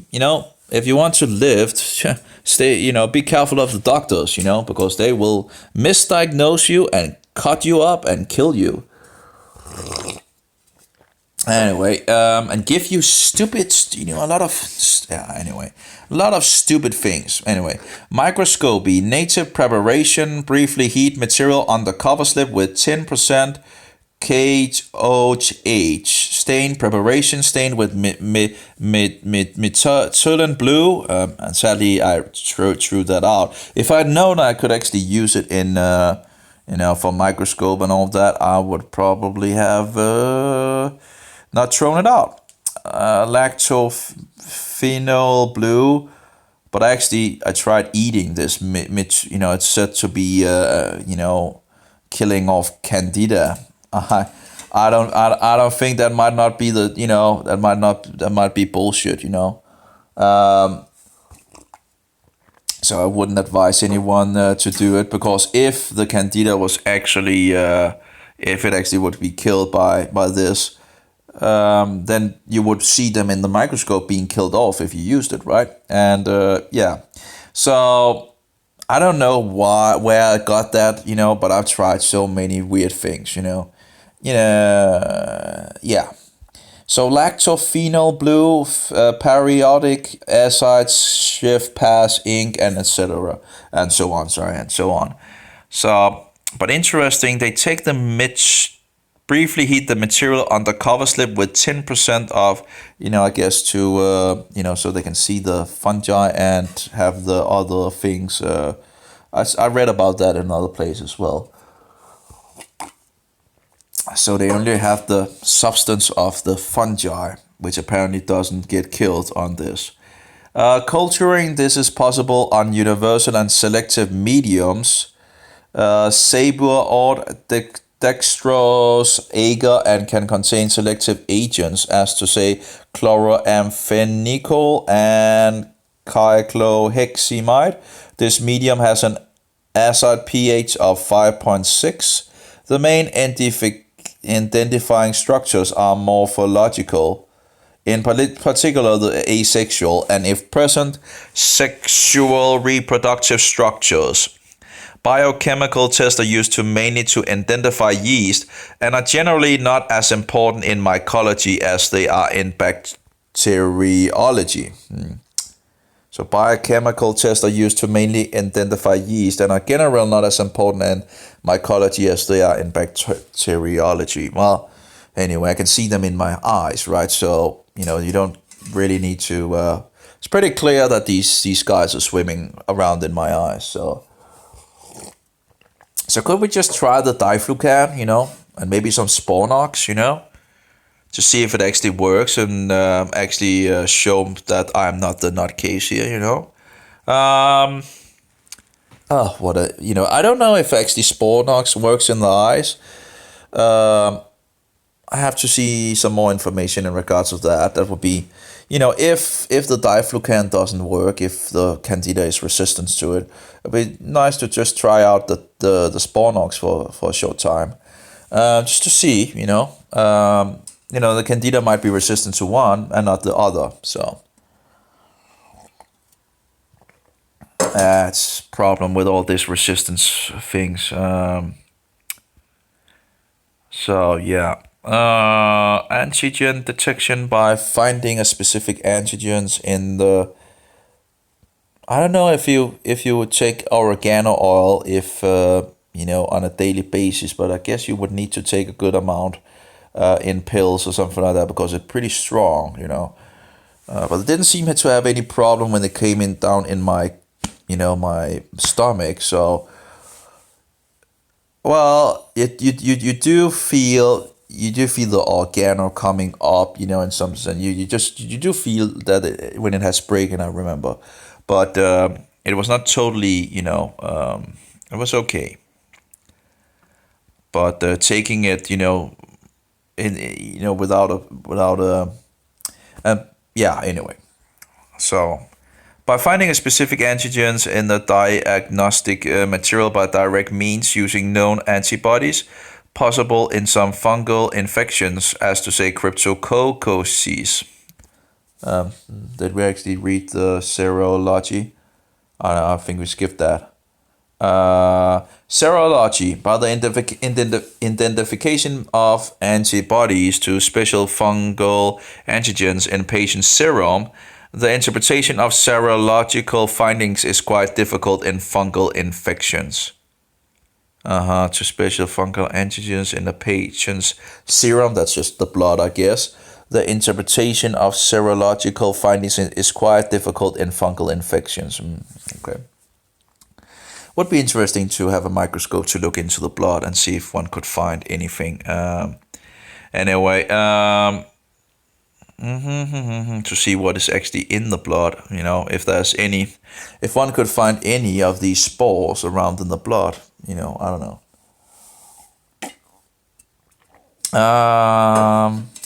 So cutaneous allergy test with specific fungal antigens can be useful in diagnosing a number of fungal infections. Nucleic acid detection combined with amplification with such are useful for rapid detection of mycotic diseases in immunocompromised patients. Therapy, a limited number of anti-infective agents are available for specific treatments of infections. Yeah, a limited number. As I understand it, there's huge amount in regards of antibiotics, using, fungal poison to kill off bacteria. How stupid are these people, How stupid do you have to be to actually, we're killing all the good bacteria in the gut. And then we get into these issues of having fungus infections. These people are outrageous, how long is this going to go on? How long are we going to accept these people, and this system, this wicked system? Really, it's just incredible. A limited number of anti-infective agents are available for specific treatments of fungal infection. Polluants, these agents bind to membrane sterols and destroy the membrane structure. Yeah, so that's amphotericin B used in systemic mycosis. Fungicidal activity with frequent side effects. There are conventional galenic form and new various lipid forms. And then we have nystatin, natamycin. Okay, natamycin. I wonder what natamycin actually, it means. Let's just take it. Only for topical use in mycosal mycosis. Okay, well, it's you can also take it internal. So I don't know what it goes for the gut. But anyway, so we have azoles. These agents disrupt ergosterol biosynthesis. The effect is mainly fungistatic. And fungistatic is that was the word fungicidal. So you have now I cannot remember the other name. That's incredible. Antimycotic. So I have the word antimycotic, and you have the fungicidal. Fungicidal means it kills off candida. Fungistatic means it stops the fungus, with possible gastrointestinal side effects. Hepatic functional parameters should be monitored during therapy. That is in regards to the liver, as I understand it. In regards to hepatic, again, one of these words, instead of just saying the liver. You get kind of tired of these bullshitters, it's incredible, using words that, speak English. Let's see here. Liver, probably a Latin word or something like that. Hepatic. See. There we go. Let's see. Yeah, you may develop hepatic liver failure. So it's a liver. Incredible. Can't just write liver. No.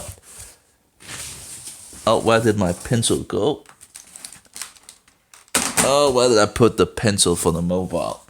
Oh, I guess I find another one. So yeah, but this is just stupid, Using all these words, and it takes time to learn. A lot of people have other things to do, right? So don't, when the doctor sits there and using the big words, it's just stupid. Okay, so hepatic functional parameters should be monitored during therapy. And that's because they think it's a problem for the liver. As I understand it, Doc Kaufman says that he never saw an elevated level of this thing. Elevated level of, that's, I guess, shows that there's a problem. So, but in any case, when you're beginning to kill fungus off, wouldn't you expect that there would be some symptoms, Ketoconazole, one of the first azoles, no longer used because of side effects. Okay. Or maybe the ketoconazole is actually an nicerol. Let's try. Let's see if that is true, because I've tried. It's not used for internal purposes, but outside. But let's see. Ketoconazole, if it's actually just nicerol. Because again, that was the thing that I used for and that was a warning in regards of being liver issue and all that. Yeah, brand name Nicerol. Yeah, it's Nicerol. So, ketoconazole is Nicerol.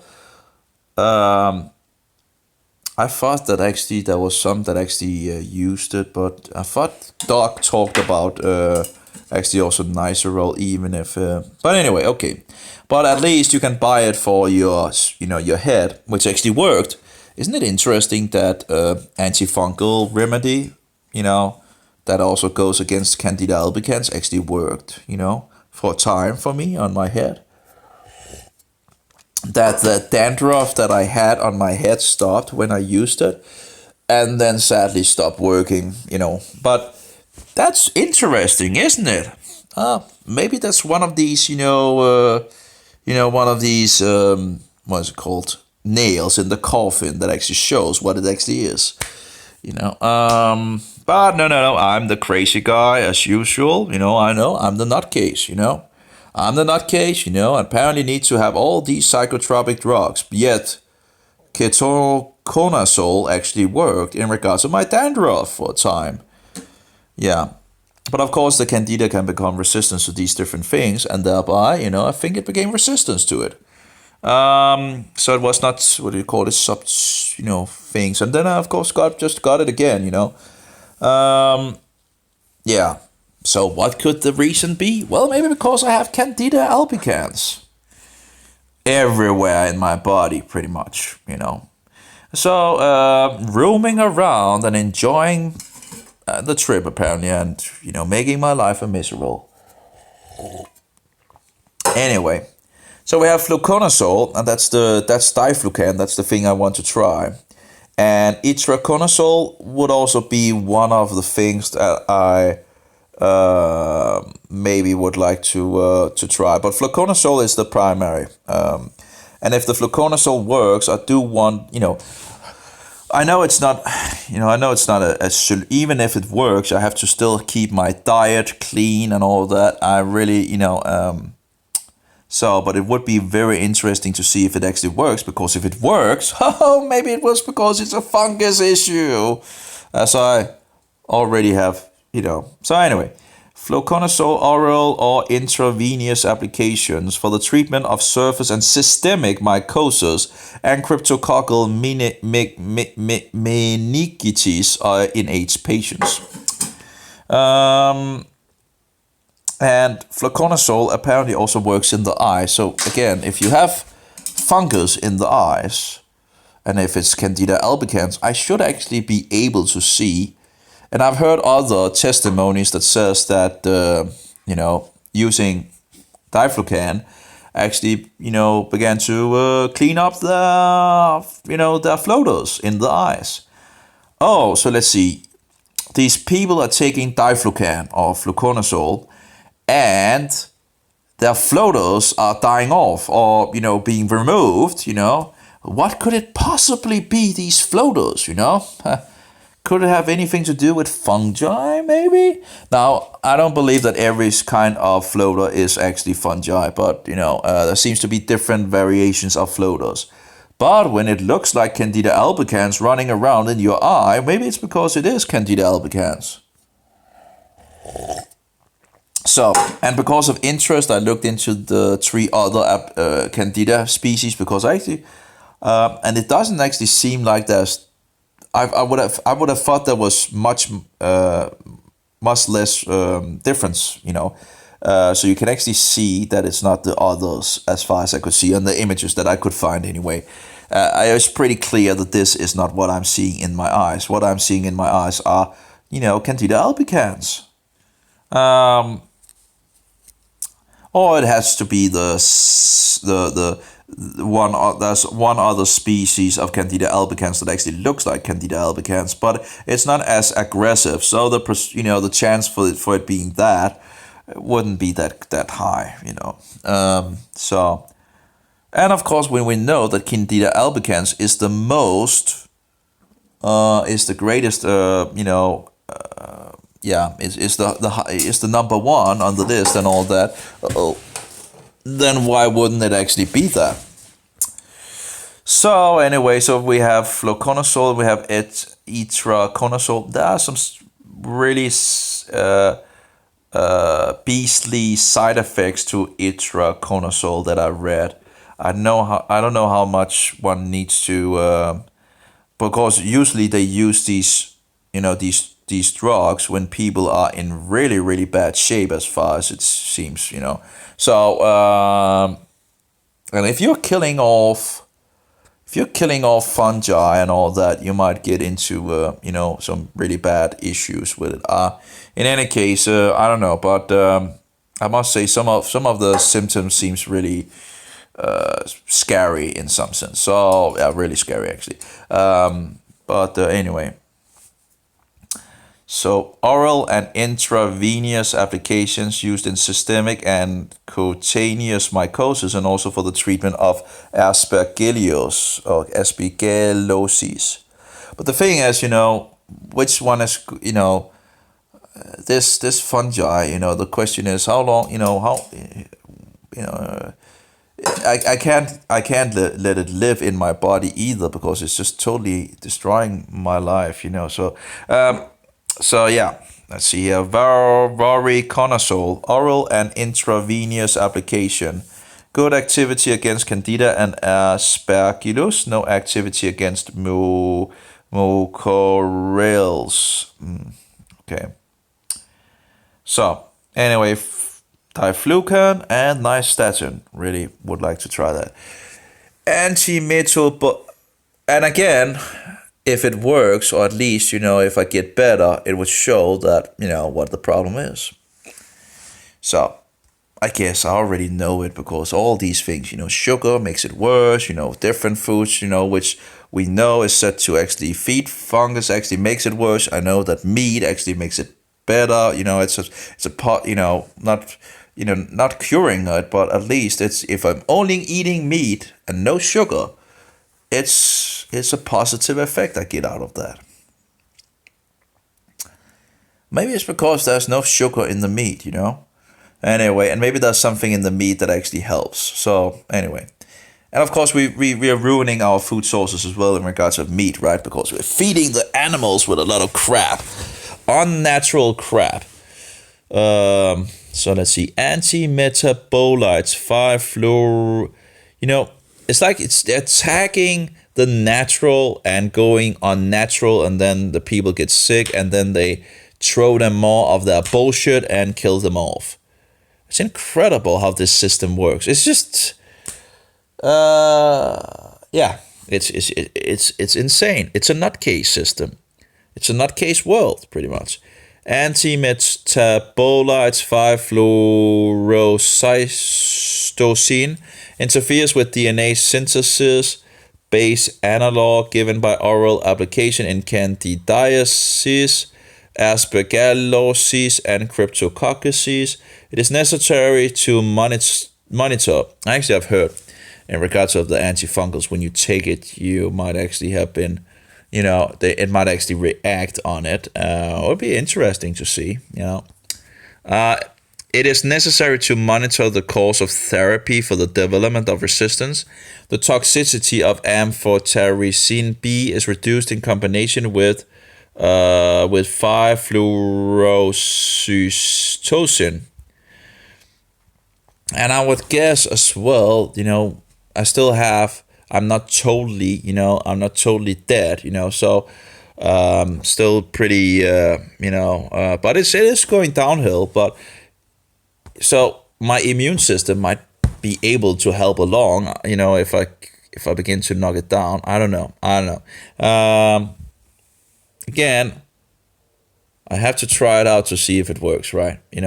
I can sit here and read on all these things and all that, but it won't really show if it works or not, right? The idea I could read and I might have a resistance candida that won't be affected at all by diflucan. Who knows, I don't know. But of course, there's 93% that actually will work. I think that's pretty good odds.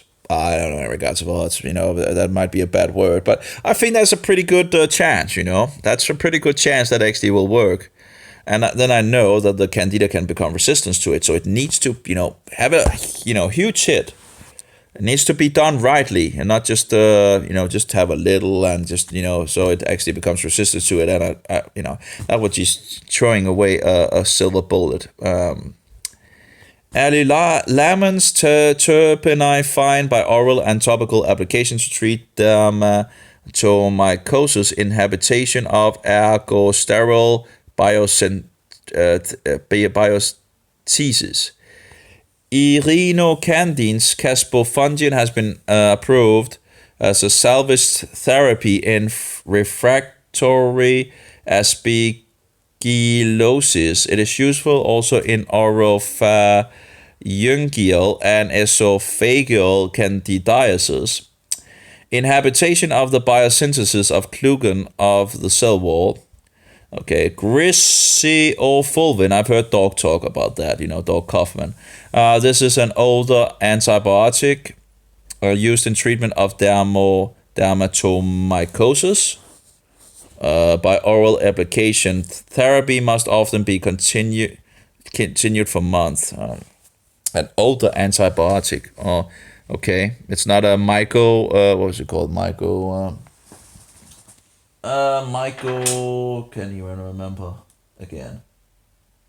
And now I have the ketoconazole. We have the hepatic. Don't have the page up. Anyway. Michael, no, I can't remember. Anyway, whatever. So that was the chapter. Fungi as human pathogens. Primary mycosis. Primary systemic mycosis include histoplasmosis, histoplasmocapsulatum, North American plastomycosis, plastomyces dermatitidis, coccidioides, okay, that's, anyway, I guess maybe I need a break. But I guess that was one of the books, and in that application, which was over here, and we have number 2, we have book 1 again. I'm not sure why there's 2 of the same books. We can try this one here over here, and I see what that is. And apparently, could we go to a page that is Okay. It's just continuing of the book. Okay. So you have the last pages of the book here. Apparently, I guess the PDF is too long if it has it all. I see epidemiology. Yeah, the epidemiologic difference between. Okay, wait. So yeah, we probably don't need this. That's probably not. It's just the last of the book. So yeah, great. So and then we have the second book, book 2. We can download different things apparently, but the application, the background is just horrible. Why would you put it's hard to see. Medical terminology, what is that?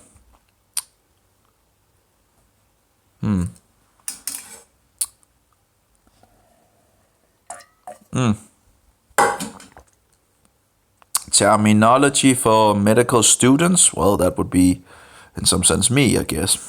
Well, whatever you want to call it. Well, let's see, what do we have here? Oh, well, let's try to install it, Terminology, download the art of public speech. Now, who cares about that? Download the great business idea, download the learn. Okay, so that's pretty much, so we have this one. Pocket. That would be the second book that is in this application, and I guess we already somewhat looked at little of that. Mycology, systemic mycosis, big words again. I think, no, apparently we need to go longer back. Can I just, apparently it won't, how do I change to, do I need to sit here like this? That's just stupid. Introduction to mycology, that seems to be the first page. Yeah, virology. So this would be the beginning of the book. But I guess I'm getting to a direct source of information, and that's nice instead of... they haven't made it easy for figuring out what it actually is and so forward. And we have yeast-like fungi, molds, and dimorphic fungi. So again, that would probably be a good thing to read as well. And again, the more I read, the more I begin to be able to decipher of their bullshit. So I can discern what they're actually saying instead of having no idea. Here we have the chitin. The fungi consists primarily of chitin, or was it chitin? Unlike peptidoglycan present in cell wall of bacteria, hence fungi are not sensitive to actions of penicillin. Well, because penicillin is the fungus poison, right? And other antibiotics that inhibit peptidoglycan synthesis. Chitin is a polysaccharide consisting of long chains of N-acetylglucosamine or something like that. In addition to chitin, the fungal cell wall also contains mannan and other polysaccharides. Of these, beta-glucan is most important. It's interesting because beta-glucan seems to be one thing that actually can strengthen the immune system. So it's kind of weird that I don't know how that works out in regards to why a thing that would actually stimulate the immune system is actually on the fungus itself, and why because it's the target of, of these beta-glucan is most important because it's the target of antifungal drug caspofungin. So does it destroy other beta-glucan in your body so your immune system doesn't get it, or how does that work? I guess you shouldn't take it for a long time, I guess. But of course, if it kills off the fungi, that would be great, I guess. That's interesting that caspofungin actually attacks that. That would be an interesting thing to look into, I guess. And find out where, but yeah, anyway.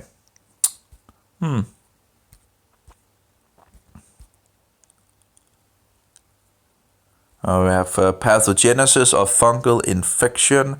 So again, that's still more, information on these things. Cornelia, form transmitted. Form transmitted is cornelia, I guess, in regards of inhalation into lungs, portal of entry. I guess the guy that got cancer might be one of the, might be aspergillus or something like that. Candida human body, because like 90% it says, Candida human body, yeast, normal flora of skin, mucosa, gastrointestinal tract, and vagina. Yeah, and of course it can roam around in your body. And apparently in the eyes as well, because that's, I'm seeing it in my eyes. And I could follow it, for a long, long time. I could follow it grow, from day to day. In the beginning, it was a lot easier to follow along because there wasn't that many. But over time, it's just, there's so many now. So it doesn't really... here we have some of the pollyins. Amphotericin B and nystatin bind to ergosterol. And annihilates it. I wonder if you actually kill the candida, do you then release some of these? Do the fungi then release some of the, what is it called, what was it? Where was it? Oh yeah, beta glucan. Does the fungi, when they die, actually release beta glucan? Because beta glucan, some of it are, stimulating the immune system. So it would be interesting if that actually happened, if by annihilating the fungi, you would actually stimulate. That would be interesting. I don't know. Maybe not, but it would be interesting if that was the case. Because then you would have the immune system, stimulated at the same time, right? That would be kind of cool. While you're destroying them at the same time. Chlamydospores arise by rounding and thickening of... that's in regards to the chlamydospores. They are round and thick-walled. The terminal chlamydospores help in identification of Candida albicans. The terminal... And I guess, there might be some differences in regards to the spores, maybe in regards of how they can actually... Here we have Basidiospore, and we have Ascospore and Psychospore, and we have some pictures up here. Saprobiophase and parasitic phase. Okay, so they change. They I have EDC. Okay. Pathogenesis, the beginning of harmfulness of fungal infection, disease caused by fungal poison. Oh, they even say it like more like a fungal poison. Toxin. Sorry, toxin. They use the word toxin. Anyway, but instead of using like one of these big words, which they start out with, mycotoxicosis. Yeah, it's caused by ingested fungal toxins. Sorry, I guess poison seems to be a better word to think. Mycotoxicosis caused by eating a manita mushroom is the best example of mycotoxicosis. But as I understand it, you don't die by eating a manita mushroom if it's the red one with the white spots. But in regards to mycotoxicosis, as Doug also talks about, alcohol might be a much better example of a mycotoxicosis. This group of fungi produces 5 toxins. Of these, amanitin and phalloidin are the most potent hepatotoxins. The toxicity of amanitin is due to its ability to inhibit cellular RNA polymerase, which prevents mRNA synthesis. Aflatoxin is another fungal poison produced by Aspergillus flavus that caused disease in humans. That was like 90% of the of the aspergillus, right? Aflatoxin B causes a mutation in the p53 tumor suppressor gene, resulting in a loss of p53 protein, thereby resulting loss of growth control in hepatocytes. Hence, it causes damage to liver, and it induces tumor in liver in animals and associated with hepatic carcinomas in humans. So it makes cancer. Is that what you're saying? You have if you're getting fungus poison from a mold, you're probably also inhaling spores. And they go on. There might be some interesting information here in regards to that. So laboratory diagnosis of fungal infections depend on direct microscopy, culture, serological test. What was that? Was that a blood test? I think blood test. So culturing and non-culture methods and molecular methods. I think it was from a naturopath that said that the best way is actually in regards of the trash coming out of the butthole. So here we go with the 10% KHOH again. So apparently that's something, I don't know if you can get that on the internet, but if I could get a microscope, maybe, maybe I should, yeah, anyway. The STA, they have Seventh-day Adventist written in the book.